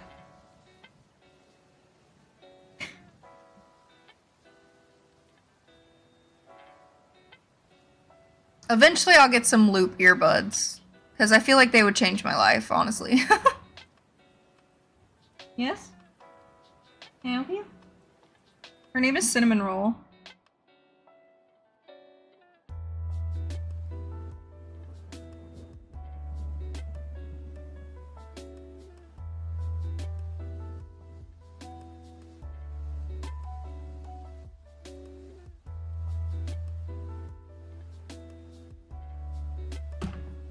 Why are you licking my leg?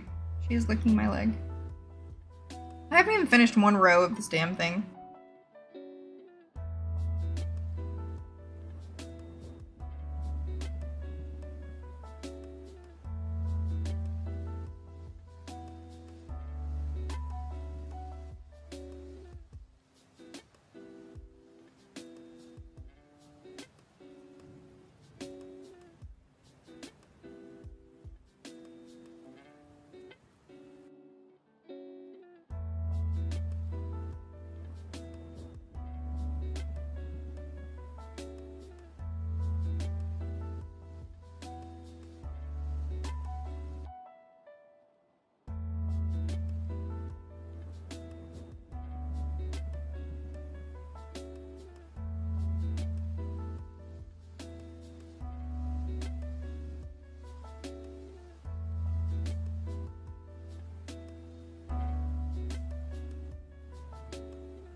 Have any of you guys read Sunrise on the Reaping yet? Because...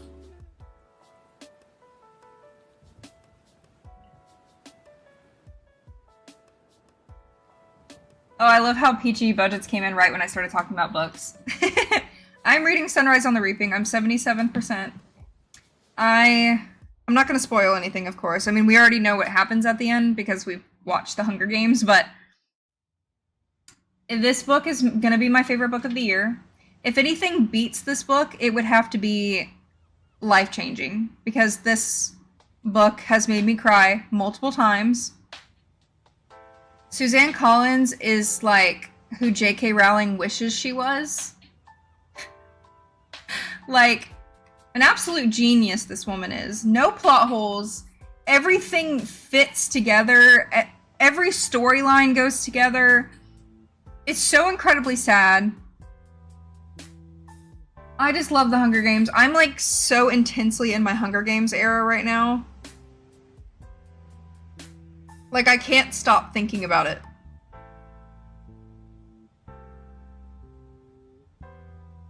Like, my entire TikTok page is literally edits of The Hunger Games.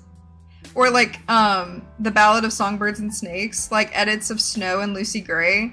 Because, like, you learn so much lore about the Covey in Sunrise on the Reaping. So you learn a lot about, like, Lucy Gray's family.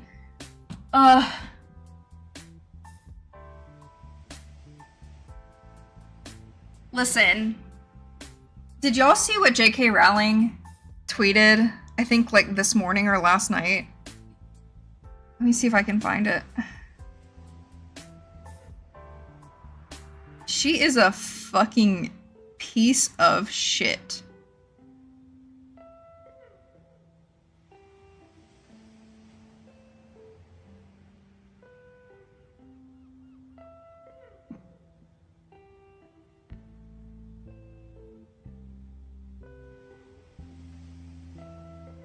Was it Twitter? Or was it somewhere else?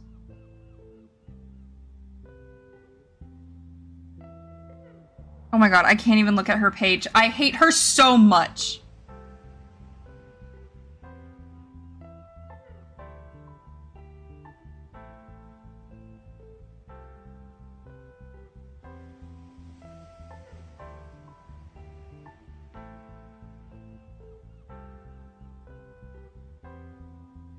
Okay, so, this week, in the UK Supreme Court ruled that only biological women legally count as women, excluding trans women from legal protections and safeguards, which, you already know how I fucking feel about that, so I'm angry. J.K. Rowling posts a picture of herself smoking a blunt with wine in her hand. And the caption says, "I love it when a plan comes together. Hashtag Supreme Court, hashtag women's rights." I hate her. She is the turfiest of turfs I have ever seen. How you can write Harry Potter and write that book the way that you did, and then end up becoming, or is, the most disgusting, vile human being on earth. One of them is crazy. And it's also heartbreaking because I love Harry Potter. God, I hate her so much.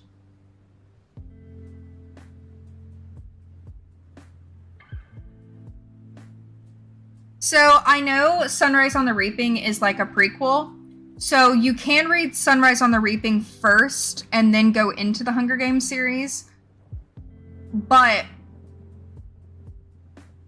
I mean, I guess if you're going in completely blind, I guess you could start from this book and just read the Hunger Games series. But reading the Hunger Games series first and then reading the prequel, everything ties together so crazily. Like, everything ties together so well.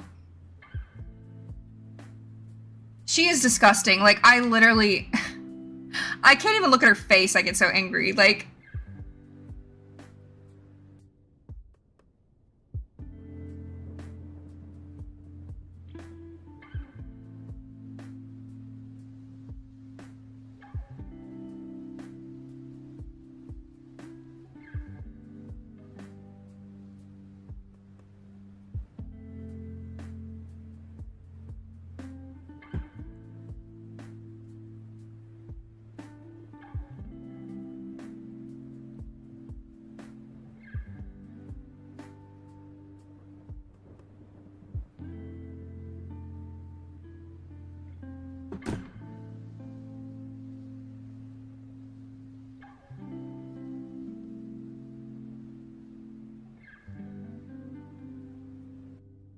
I think that The Ballad of Songbirds and Snakes is my least favorite of the series, but it's still incredible. Like, there's not even one book in the series that's, like, worse than the rest. But, like, if I had to rank them, The Ballad of Songbirds and Snakes would be at the bottom. But The Ballad of Songbirds and Snakes is so important to read because it's, like, why President Snow is the way that he is. I still don't even really understand why President Snow is the way that he is. Like, I do, but I also think that he's an evil person.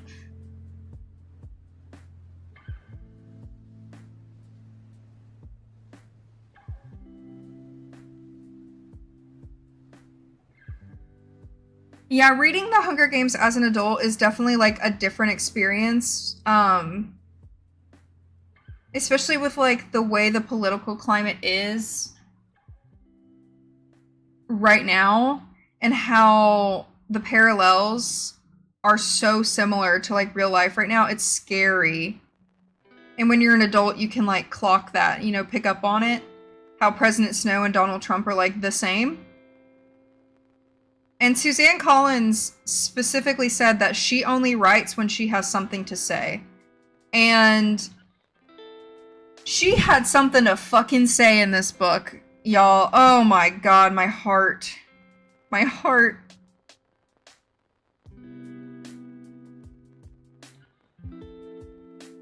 I'm gonna try to finish it today. I think, like, when I get off live, I need to film a little bit for my, I'm filming a pet vlog right now, and it's being sponsored by, like, a vacuum company, so I need to film the, like, vacuum portion of the video, and then after that, I'm spending the rest of the day finishing this. Because I need to. I need to finish it. I don't want to. I've been putting it off, but, like, I can't stop thinking about it, and I need to know what happens at the end, because I keep almost getting spoiled by TikTok edits about, like, Lenore Dove.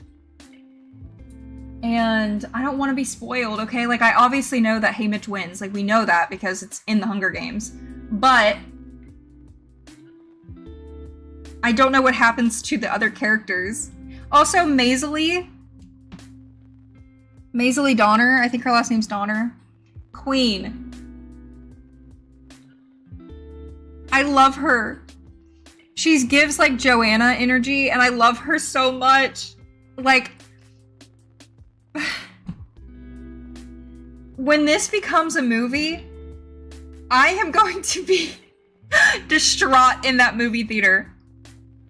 I love Maisley. She's, like, my favorite character of Sunrise on the Reaping. I love her. Also, of course, like, I love all of the characters.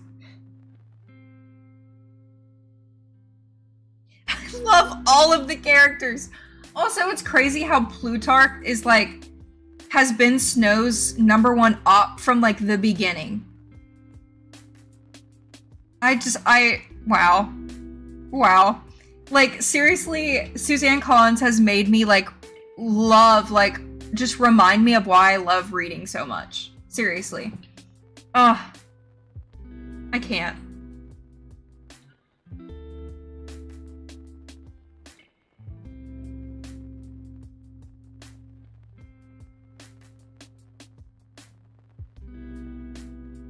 When I reread The Hunger Games, I listened to the audiobooks, and that was really nice, especially with The Ballad of Songbirds and Snakes. If you guys like audiobooks, listen to the audiobook for A Ballad of Songbirds and Snakes, because it reads the songs that Lucy is singing. And obviously, like, if you watch the movies, you know how the songs go, but, like, hearing the Covey sing, beautiful. Also, there have been, like, TikTokers, musicians who have been singing their versions of Lenore Dove's songs from Sunrise on the Reaping. Heartbroken, destroyed, beautiful. I love the Covey. Ugh! I love the music that's been added in Sunrise on the Reaping. There's been a lot of music, a lot of singing, and I just know that these songs are going to destroy me during the movie. I'm going to be crying so much during this movie. And I don't think the movie's coming out till, like, next November or something like that. I never read them or watched the films because I was an angsty teen who preferred Battle Royale. You should read them.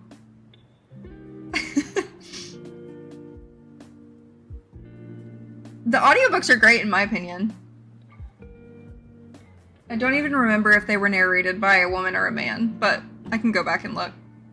Oh, also, by the way, if you guys have Amazon Prime Music, all of the Hunger Games audiobooks are included on there, even the new book.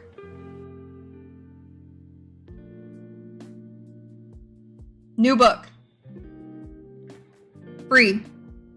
You can only listen to one audiobook a month on Amazon Prime Music, I believe. But I was very surprised to see that the new book was on here. So if you guys have Amazon Prime Music, you could use, you could listen to the audiobooks that way. I believe they're also on, they're on Hoopla for my library. Every library has a different login for Hoopla and stuff, but if you guys have Libby and Hoopla, it's probably on there for free too. Let me see if the Hunger Games is still on my Hoopla, because it used to be. Oh, Sunrise on the Reaping is on Hoopla! It's on Hoopla!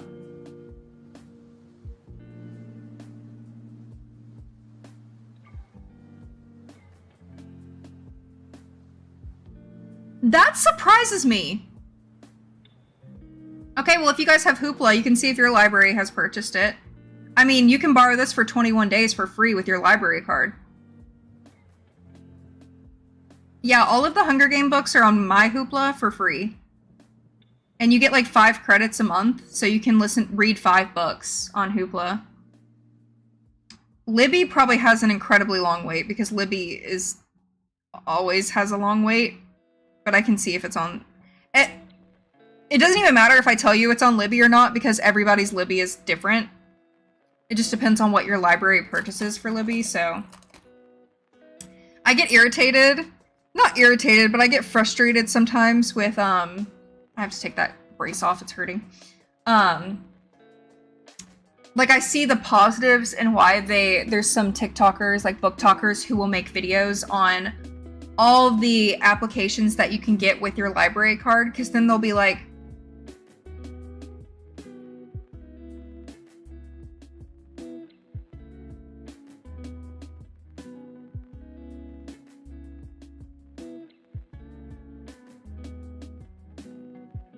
guys, I applied to work at Woobles. I just sent in my resume. Why not, right? Because that's like the only crochet company I could think of. Anyway, because I just got a message back. But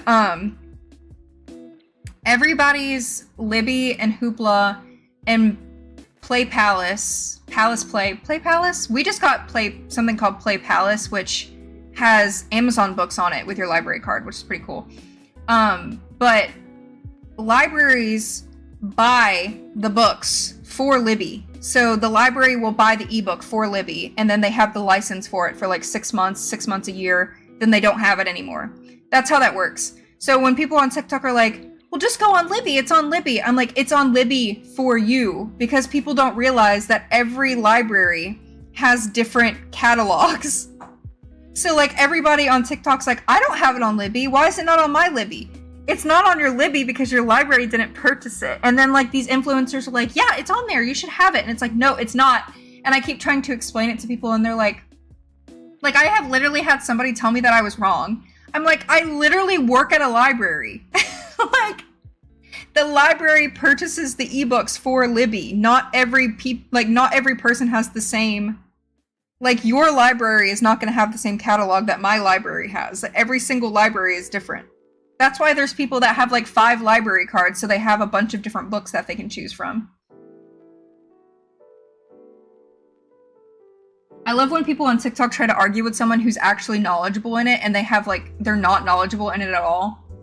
Like, I literally work at a library.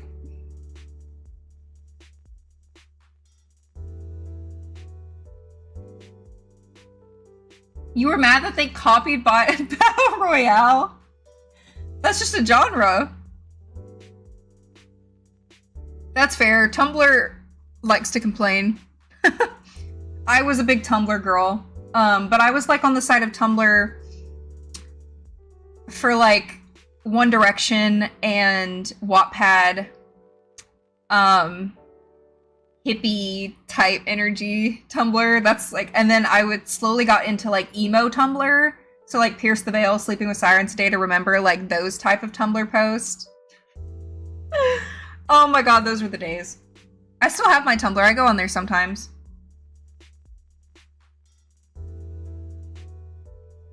Yeah, let me see what the wait is on Libby for Sunrise on the Reaping, because you can get it right now on Hoopla immediately, or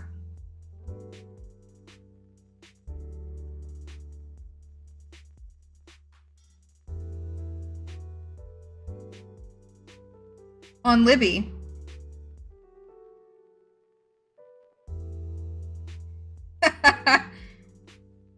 There are 0 of 20 copies available, and there are 5 holds on each copy. Let me place it on hold and see how long. There's 101 people waiting to read Sunrise on the Reaping.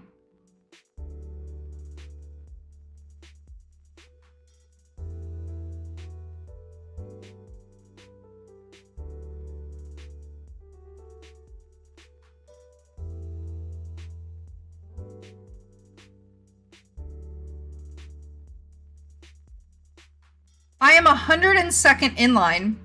There's 912 people waiting in total. 46 people waiting per copy in 2 lanes. So it would probably take like 6 months before I would be able to get my copy of Sunrise on the Reaping to listen to on Libby. Yeah, the wait just says several months. And that's why I don't even use Libby. Like, Libby is great if you want to read a book that's really niche that's in the library system. But if you want to read a popular book, you are not going to be able to read it immediately on Libby. That's why, like, I recommend it to people if they want to read books. But nothing is ever available. So if you're not in a rush and you want to put a bunch of stuff on hold and wait a couple months for them, then that's perfect. But I usually use Hoopla. I use Kindle Unlimited. And Play Palace is now a new thing that our library uses with your card. And I haven't read anything on Play Palace yet, but there's a lot of really nice stuff that I want to look through on there. And your library doesn't have Hoopla. Hoopla is very expensive. I know that our library was like thinking of taking away Hoopla because they couldn't afford it anymore. So a lot of small libraries do not use Hoopla because it's just really expensive. Like, it's ridiculous. Oh, there's a Japanese film book called My Bad. I thought it was like a genre of games because I just think of like Fortnite. I do still play my PS Vita sometimes. It's modded, so I have a bunch of games on there. I don't even know where my Vita is. I had it somewhere over here the other day.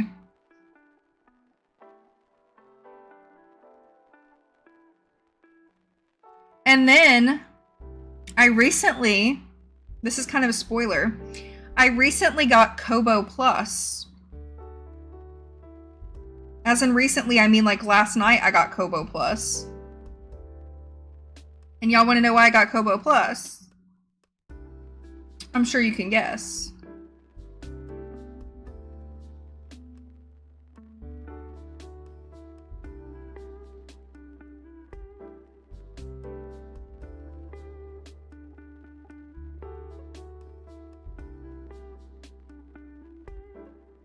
Yeah, PS Vita and like PS Vita games are like stupid expensive.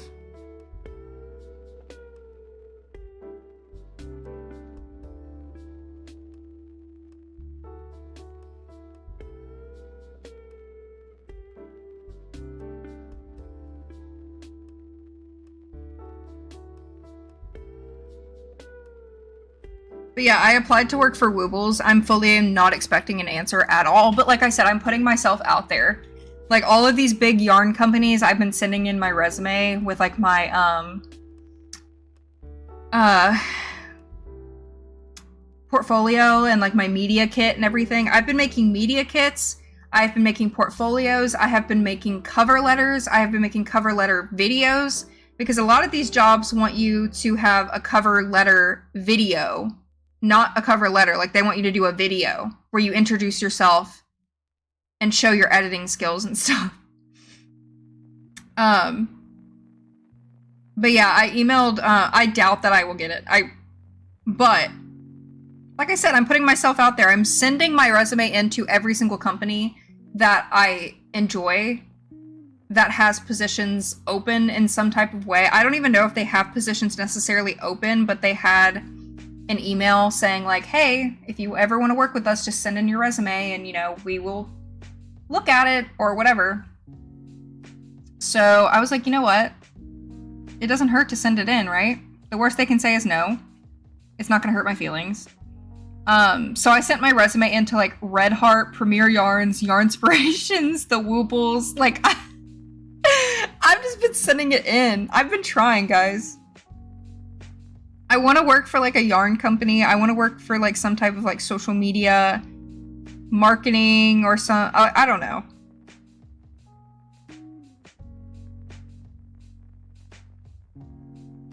But they just responded to me and said that they'll look for the email. So, cause like I emailed them and then I waited a couple days and then I sent a DM on Instagram because every single time I've gotten a job, like, they never answer the first time. You always kind of have to email them like 2 or 3 times and kind of push yourself. So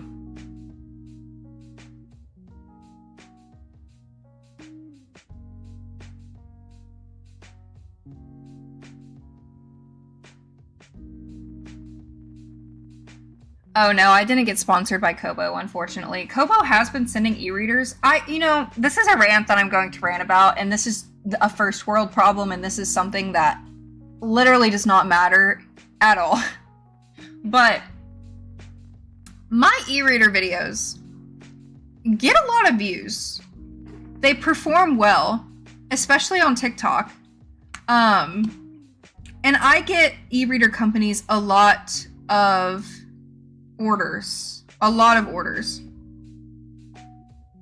And the only company that will send me e-readers is Big Me. And it pisses me off because Amazon, when their new Kindles came out, they were sending Kindles to book talkers who have literally only been making videos for like a year, and they're the type of book talkers that literally just promote Fourth Wing, ACOTAR, Powerless. I don't know, any of like the big book talk books that every other book talker talks about. They sent e-readers to them, or they sent e-readers to like booktubers who like never post videos. Like, there's a booktuber that I used to watch. I don't watch her anymore just because I just feel like I just don't connect with her anymore. It's nothing that she did, but they sent her a Kindle, and she posts like one video every 3 or 4 months. She also doesn't make e-reader content, but they sent her an e-reader because she has more subscribers. And they're sending e-readers to booktubers and book talkers who have more subscribers, but they don't make any type of e-reader content at all. So it's frustrating as someone who makes e-reader content, and as someone who actually enjoys and uses my e-readers 24/7, it does frustrate me that they send e-readers to influencers who don't even use them just because they have more subscribers. It frustrates me. Because they could actually send them to smaller creators who will actually like use their time to like carefully review them and like care. I don't know, like, it's annoying. Because I've noticed lately Kobo has been sending out a lot of e-readers, but they're sending them to, once again, book talkers who just have like a bunch of followers but don't make any type of e-reader content at all. And they're like, oh my gosh, guys, look, Kobo sent me an e-reader. And then they're opening it and they're like, wow, this is so cool, I can't wait to use it. And then they never make a video on it ever again. I've seen 3 different influencers who have opened it and then have not showed it in a TikTok ever since they've gotten it. And yes, I'm being bitter. I am being bitter. But I just don't really understand these companies doing this. Because why are we sending it to people who aren't actually going to promote it other than like the initial unboxing? Maybe this is just why I'm not in the marketing world or something. Like, maybe you just have to send stuff to people who have more followers. But at the end of the day, I don't think the amount of followers you have matters. The views matter. Because like, I have 200,000 subscribers, but half my videos don't even make 10,000 views, which is terrible. My videos perform terrible compared to how many subscribers I have. That doesn't even... I make more views on my reading channel content, which has like a quarter of the amount of subscribers that this channel has.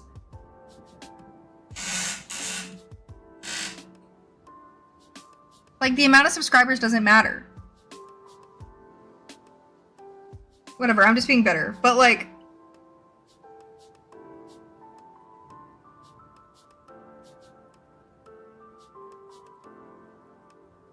And when I mean small YouTubers, I mean small YouTubers as in like...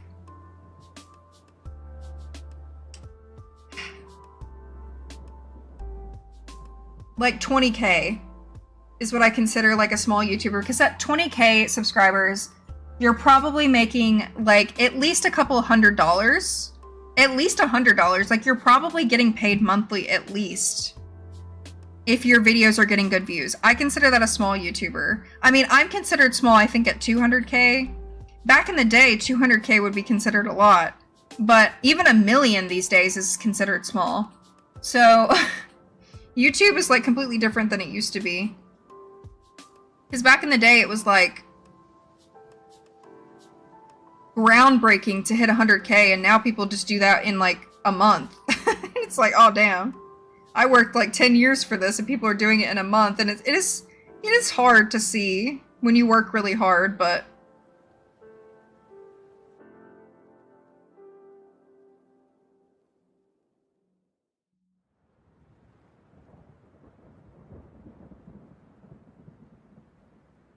the sun is beaming out there.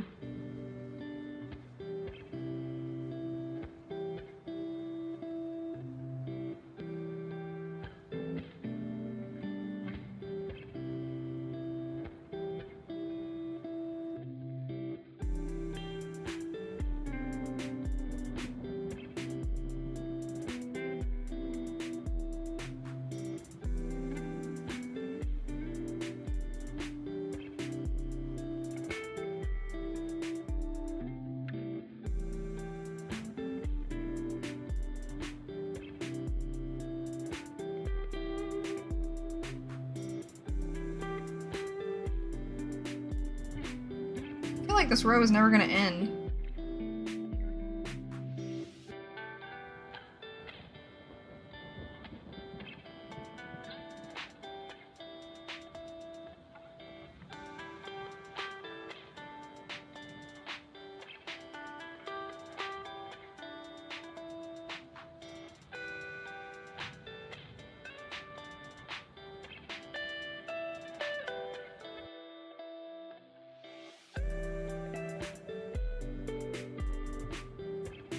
Who's my favorite character from Catching Fire?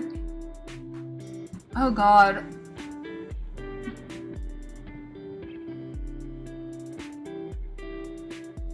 I'm trying to remember like specifically what happens in just Catching Fire.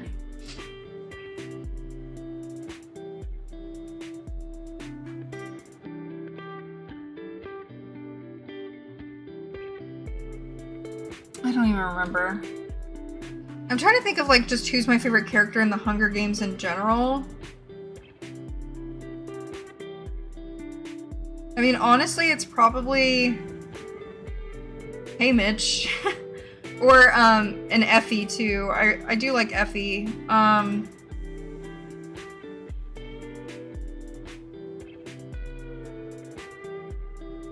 Joanna.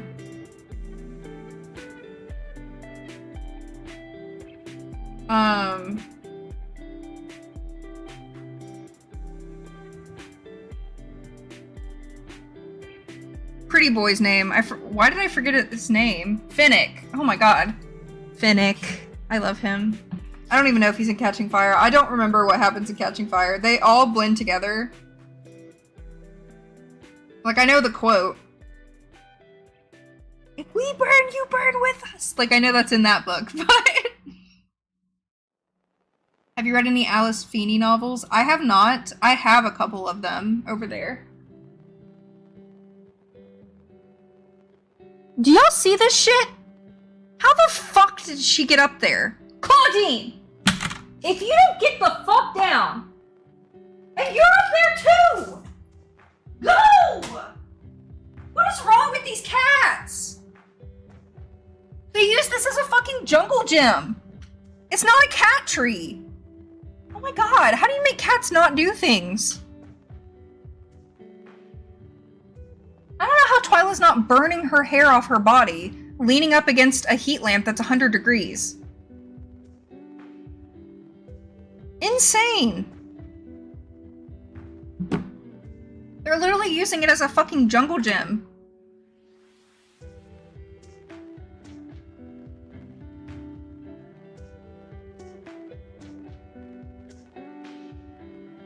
Claudine's already destroyed my houseplant. Because I put it up there hoping that she, like, couldn't get up there, and she chewed it all the way off.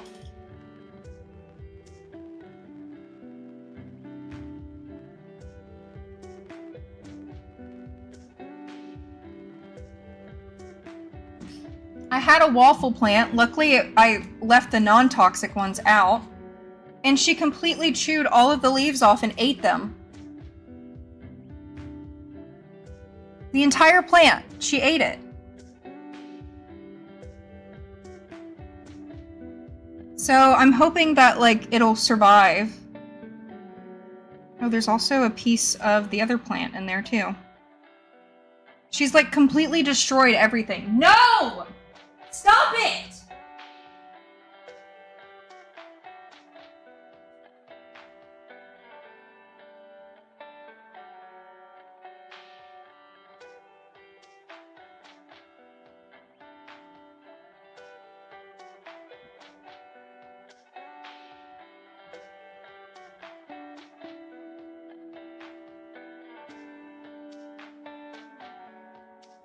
It's so frustrating. Like, why can cats jump so high? It's so frustrating. Like, that is tall, guys. It's taller than me. Like, that is tall.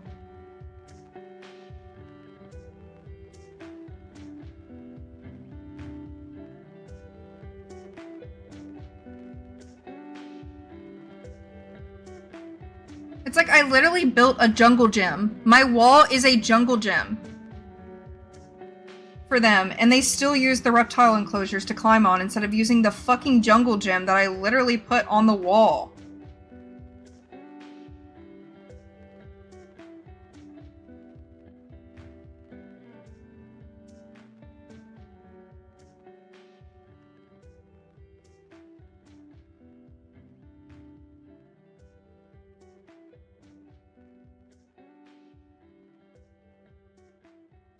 It sucks, because I feel bad for the plant, too. I know it's not a living being, but I feel sad. And why does she think it tastes so good that she needs to eat it? I'm glad it wasn't a toxic plant, because she literally would have died. Because she probably... Oh, the cats are fucking each other up. I don't know if you can hear them. Ugh, this row is taking forever. No, the snake's down here. My bearded dragon is up here. I put the bearded dragon on the top because he has less substrate, and the company told me that the heavier enclosure needs to be on the floor. So...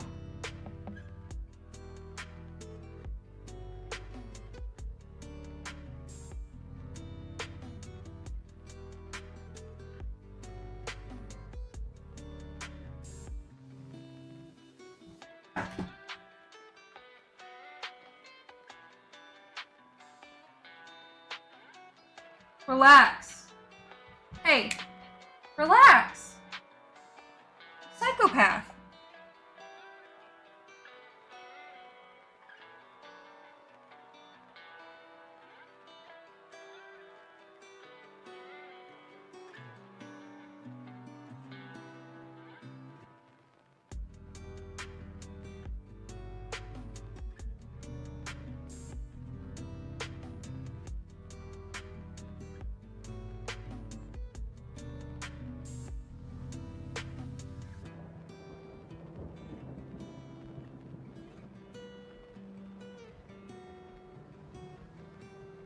Almost done with row 7, I think.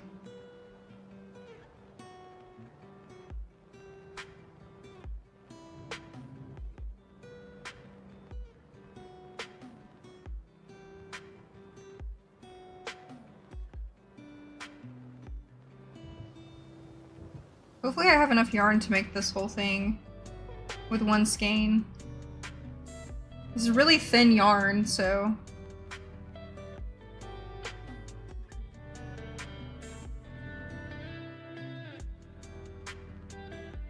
Yeah, and you can't even, like, discipline cats because cats don't learn that way. So, like, a spray bottle works. Like, I can spray Claudine, and actually I don't even have to spray her. If I grab a water bottle, she will run. She doesn't like water. But she comes back and still does it. Like, the water doesn't tell her, hey, I shouldn't be doing this. It just tells her, hey, she's about to spray me. So it's like, there's no way that you can even teach them not to do it either. They're not like dogs. Like, you can't really, like, you can train cats to do certain things, but they don't listen to you. They don't care. And it's just really Claudine. Like, yeah, Twyla's like sitting on there, but she's just sitting. I don't care as much if she's just sitting, but Claudine, she will jump up, she'll knock stuff over, she'll break stuff, she'll chew plants. Like, she's so destructive.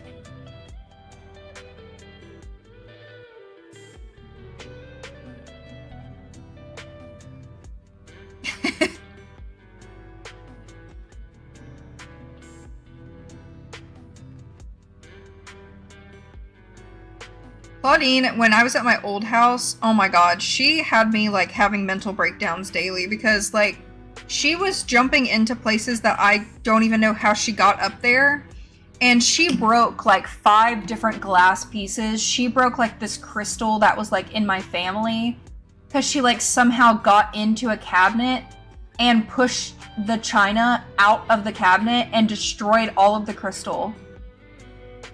She is the worst cat. Like, she's so sweet, but so fucking destructive. Oh my god. Like, I have had so many mental breakdowns because of her.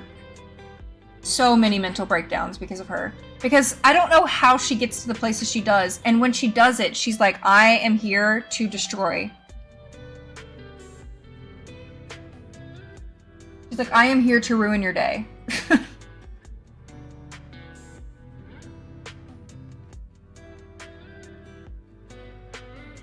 Like, as you guys, I don't know if you can see, I have 2 water bottles sitting right there. I also have aluminum foil all over the top. And the aluminum foil was working. It was working. But now they don't care about the aluminum foil anymore.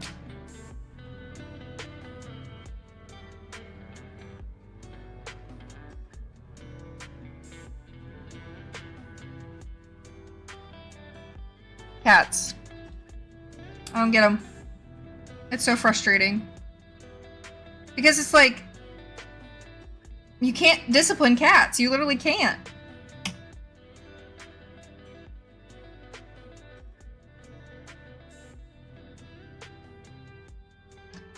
I also need to,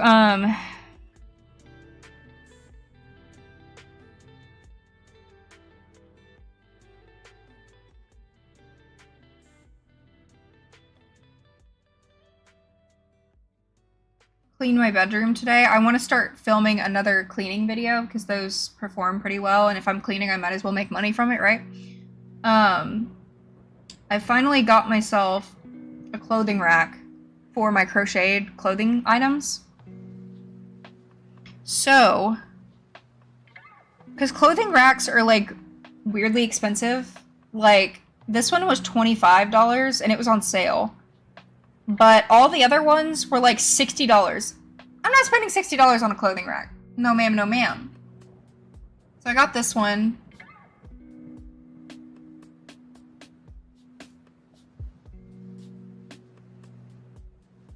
Got this one. And I'm going to use that to put all of my crochet pieces on it. So I'm going to hang all of my crochet like purses. I'm going to hang my crochet clothing.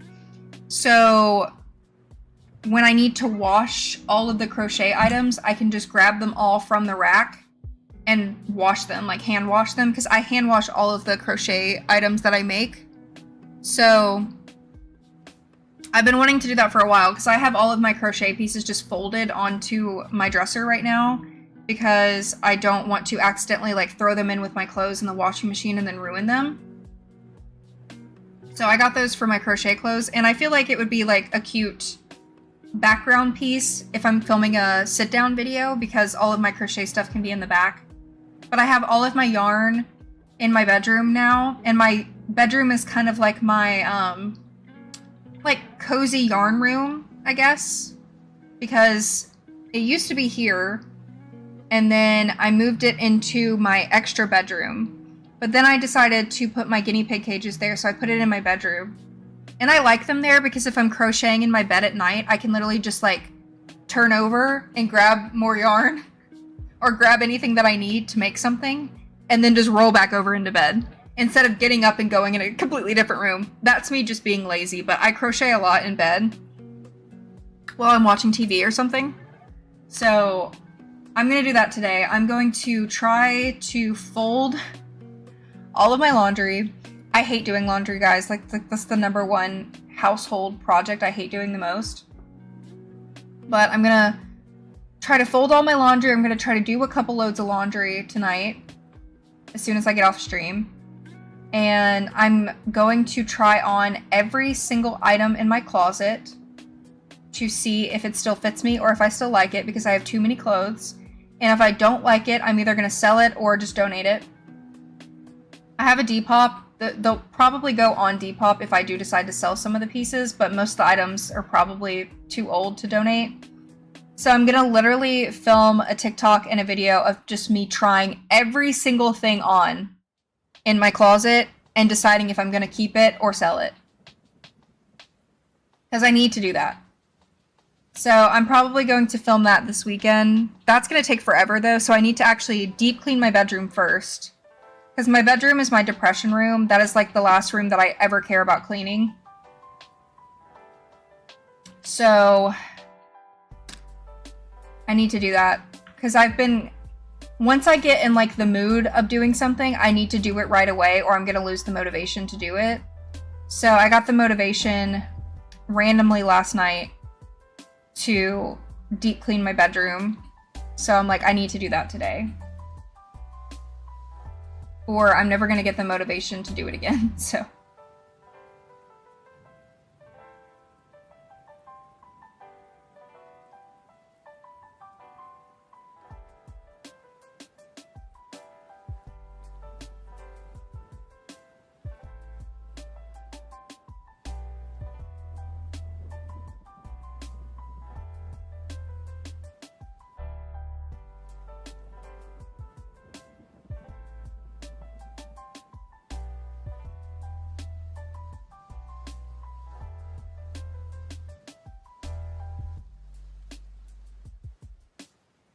Ugh. I'm getting tired. I love how I'm like, I need to go deep clean the room. I need to go do laundry. I need to do this. I need to do this. Now I'm like, I'm tired.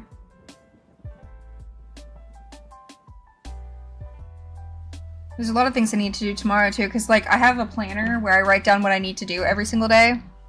And today I just wrote, give the dogs a bath, do the litter box, wash the dishes, go live on YouTube.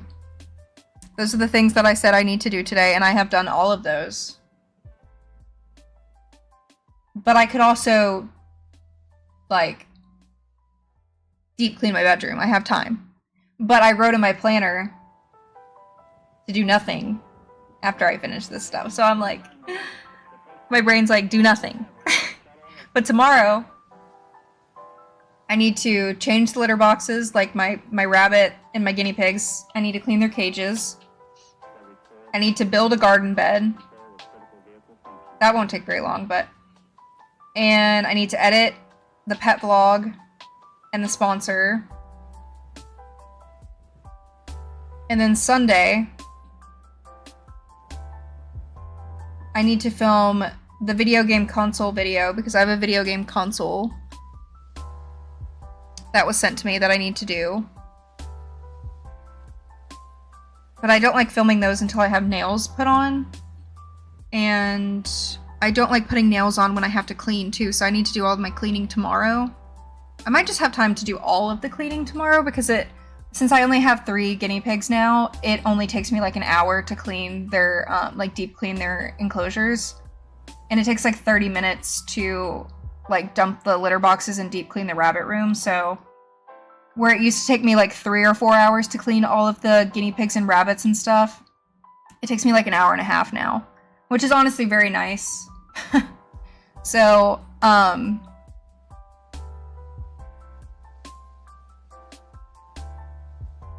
probably won't be able to take a nap because of my medication. I literally don't ever sleep anymore. That's why I am tired, because I went to sleep at like 6 in the morning. I stayed up all night watching Kobo Libra color videos. Oh, I never even said it earlier. I got a Kobo Libra color. And let me tell you why. Well, first of all, people have been begging me to get a Kobo since the Kobo Libra Color came out, and I've always been like, well, I don't really need a Kobo. Like, all of the books that I read are on Kindle Unlimited. But Amazon did some fuck-ass shit, and they pissed me off. And Amazon, in February, decided, well, you don't actually really own any of your digital media, and we're not going to allow you to transfer your books to other systems anymore. And that really made me feel icky. I was like, we spend hundreds of dollars on these e-readers and hundreds of dollars on books, and you're telling me that I'm not going to be able to own my content on my own Kindle? No. I was so angry. And I've been reading online about how great Kobo is, like, that they seem like ethically like a decent company. All of their e-readers are made out of like recyclable material. They have explicitly said that you will own your digital media and they'll never take that away from you. They literally promote side-loading books and like buying from small artists, whereas Amazon is just like money. Like, so I was like, okay. I'm really mad at Amazon. I'm trying not to really buy from Amazon too much anymore, unless it's something that I need that's just affordable on Amazon. I don't really buy too much from them anymore unless I have to. So, yeah. I did the Kobo Libra Color because people have been begging me to get it. And if I love the Kobo Libra Color, then I'm going to sell my other e-readers and just completely get rid of them and keep the e-readers that I use the most for each thing. So I'll keep my large Big Me e-reader for like big stuff, my 10-inch one. And then I'll keep my Kobo Libra Color for like the buttons and the color. And then I probably will keep this because I love this Kindle. Like, I love this Kindle. So I don't think I will get rid of this. It's also not even really worth that much. It was only $100, so. But, and Big Me is sending me a phone-sized e-reader too. So, yeah, I'm just like trying to go through all the different companies and decide like what e-reader I love the most that will stand beyond all of the other ones and just keep that one. But right now, this would be that one.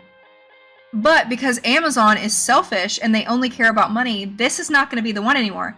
I canceled my Kindle Unlimited subscription, and I am now using Kobo Plus. And is Kobo Plus's library great? No, it's not. It's not great. But I have 50 books sitting in Caliber that I figured out how to download from my Kindle. And I am going to sideload all of my books to my Kobo. And I'm going to use my Kobo to annotate books from now on. And I did find like 6 or 7 books that seemed decent on Kobo Plus. And I'm excited. If I don't like it, I can just sell it. I also got the pin. I got the white one. I'm excited to make that video though, because you guys have been begging me to get a Kobo for like ever. And I've always said like, well, I just don't really need a Kobo. Like, I don't use Kobo, I use Kindle. And now I'm gonna see if I like it. And I've heard nothing but good things about the Kobo e-readers, honestly. Like, I've heard that the ghosting can be kind of but that's from people who like complain a lot about ghosting, whereas like most e-readers have ghosting on them. When you go from a Kindle to another brand e-reader, Kindles don't really have much ghosting on them. So when people who have Kindles go to another e-reader company, they think that the ghosting is like the worst thing they've ever seen in their life, and it's just because they're used to a Kindle.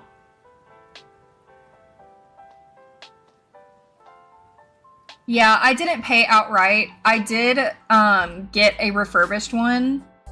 And then I also did the zip payments or whatever. I've already told you, I'm so honest with you guys about this. I never pay outright for expensive technology. I always will do like the pay in 4, pay monthly, I'll pay a percentage and then pay the rest later. I always do payment plans because that's just more reasonable for me. So I did, I think, Zip payments or Klarna or I don't know, one of those. Where you pay like every month, I think. I don't even remember. I just like, I saw that I could do it and I was like, you know what? I have been wanting to do a review on a Kobo forever, and I was kind of just sitting out and waiting and hoping that Kobo would send me one. Doesn't seem like it's gonna happen. So I was like, well, like if I could pay outright for the technology that I get, then I would, but I can't afford to. And honestly, most of the time they don't have any interest on them. So like, why not? Because you're not paying any extra that you would normally pay anyway, because they don't have interest on them. So sometimes they do, but most of the time they don't.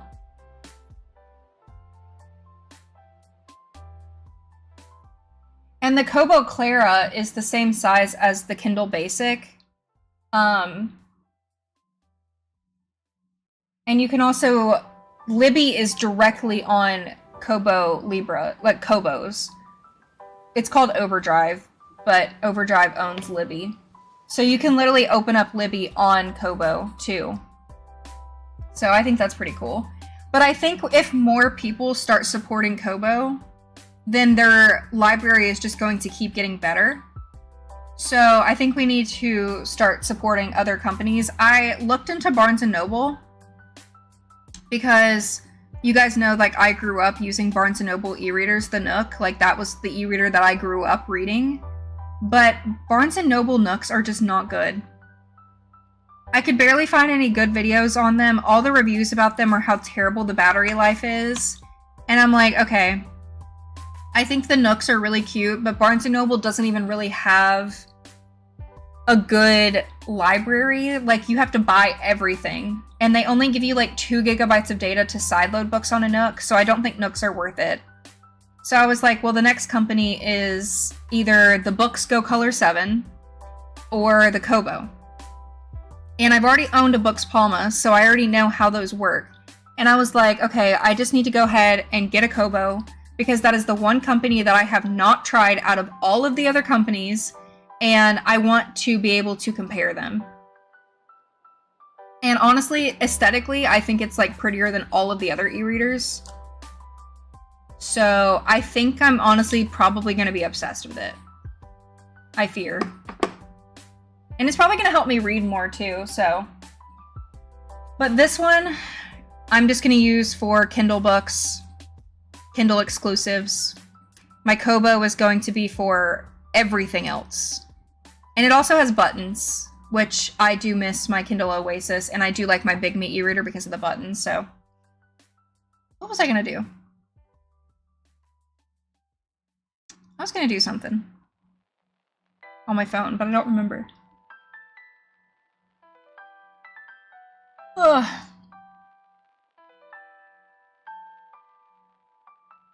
The theme I'm going to go for decorating my Kobo is rainbow, because the packaging for the Kobo Libra Color is rainbow, and I don't know, something about the rainbow just really hits for me. I also got a skin from Etsy that matches the skin that I have on my Kindle, this like sparkly. So I got another sparkly skin for the Kobo too, because I just really love the sparkle. Like, I'm obsessed with it.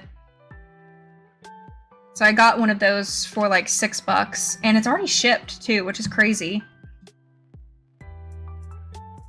And it's coming from Florida, so it'll come pretty quickly. So I'm gonna decorate it all rainbow, and I'm excited. My reading channel is gonna have a lot of good content the next month. This channel, not so much. Every single month, one channel of mine usually thrives the most. It's either this one, I'll post like a bunch of videos just on this one, or I'll post a lot of videos just on my reading or just on my pet channel. Like, I can't ever do all three at once. But it's okay. I had Amazon as soon as they came out with it, and my aunt had the Nook. I was always an Amazon girl until I found the Kobo. I now love the Kobo Libra Color, and I found a way to get a few games on it. I did see that you could download Sudoku and Picross and crossword puzzles, and you can get like planners and stuff to download into it. So yeah, I think I'm really gonna like it. I'm probably gonna sell my Big Me e-reader, but we'll see. I do like my Big Me e-reader, but I think I don't need two 7-inch e-readers that do the exact same thing. You know? Like, that's a waste. So if I had to pick a 7-inch e-reader with buttons and a pen, I'm probably going to choose the Kobo over the Big Me. So, yeah, that might be up for sale soon. I think it's really great, honestly. It's just like, the Kobo is just more aesthetically beautiful too. I really like the white console. Oh yes, and being able to add lock screen photos to it easily without having to go through like 800 steps to get a wallpaper on your Kindle. I don't even have the wallpaper up right now. I like having the book cover, but a lot of people like having wallpapers. Because I'm kind of nosy and I really like seeing what people are reading on their Kindles. But a lot of people like doing wallpapers, but I like people to know what I'm reading too. Unless I'm reading like a book with a naked man on the cover, then I'll choose a wallpaper. Because there have been a couple times where I'm like reading at work and then I set it down on the desk and I'm helping someone and it'll lock. This has happened one time. I was helping a man and his son, like little son, and I set it down and I was helping him for quite a while, like trying to find books and stuff. And it locked. And it was just like a couple fucking on the cover. I don't even remember what book it was. I want to say it was a vampire book. But the couple is like humping on the cover of the book. And it locked and he looked down at it. And then he just like looked at me and I was like... oh my god. So, in those situations... you need a wallpaper. You need a wallpaper because that was embarrassing, I fear. That was very embarrassing. He didn't say anything. So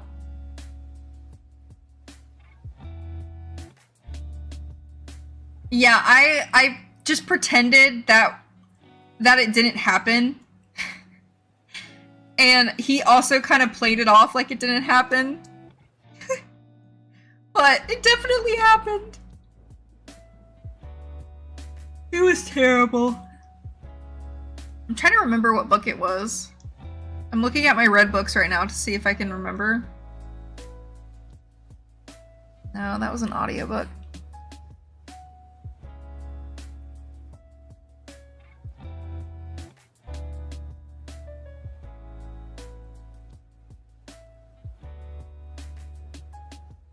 Oh, I think it was one of the Ice Planet Barbarian books. It was the Barbarian's Lover cover. Where she's standing with her head back and he's like behind her like he's doing doggy style.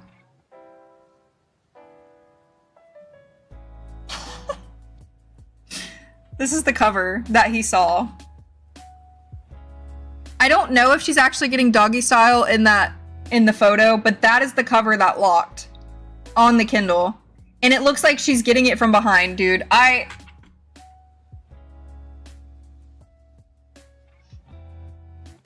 Me when a customer saw my Apple Watch notification on my friend texting me about some smut. She hadn't read it AO3. No, that is so real. That is so real. That was definitely the cover. Yeah. Dang, I really read that over a year ago. That's crazy.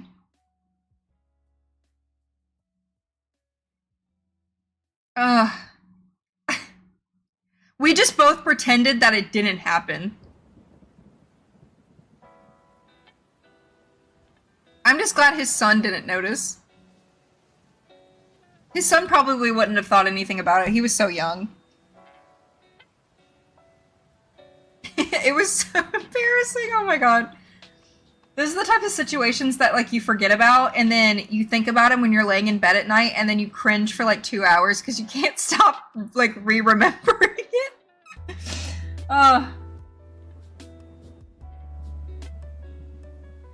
But yeah, if y'all haven't watched my newest reading channel videos and you like to read, please go comment on them and like them and click on the giveaway if you want a sex toy, because a sex toy company sponsored my newest reading channel video. And they were very, very nice, and they pay very well. And if you click the link, you could win a free sex toy. So why not? Also, I just want my reading channel to grow. I want to hit 20K by the end of the year. I'm at 17,676 subscribers. So I really want to try to grow my reading channel.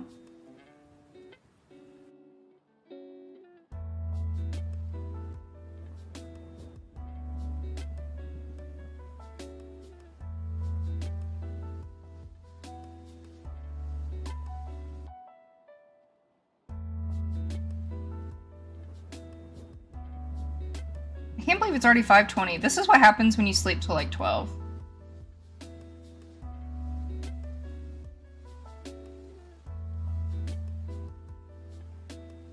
I love going on Facebook and sharing controversial things that'll make my family mad.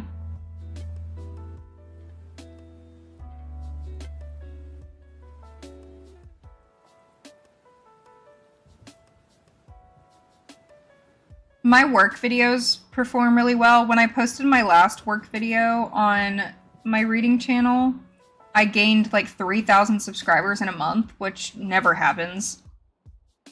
So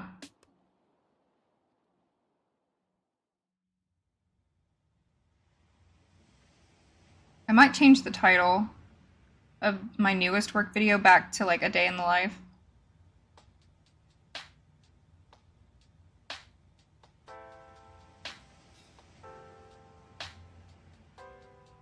And just put part 2, because that seems to perform better.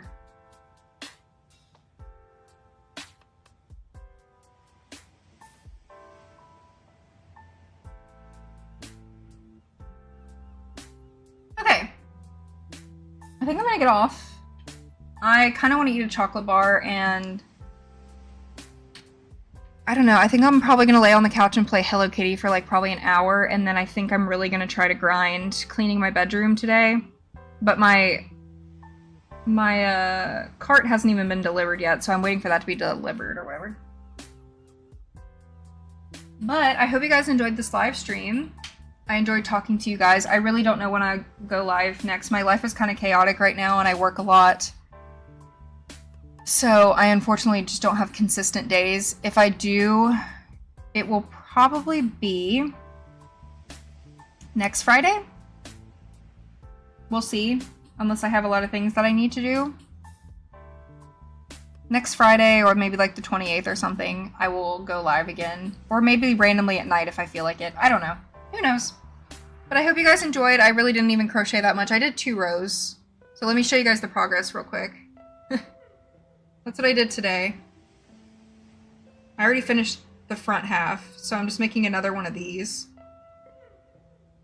And then I gotta make 2 more. I have to make 4 of these to make a spider top, so. Yeah, anyway. Thank you guys so much for coming, and I'll see you guys next time. Bye!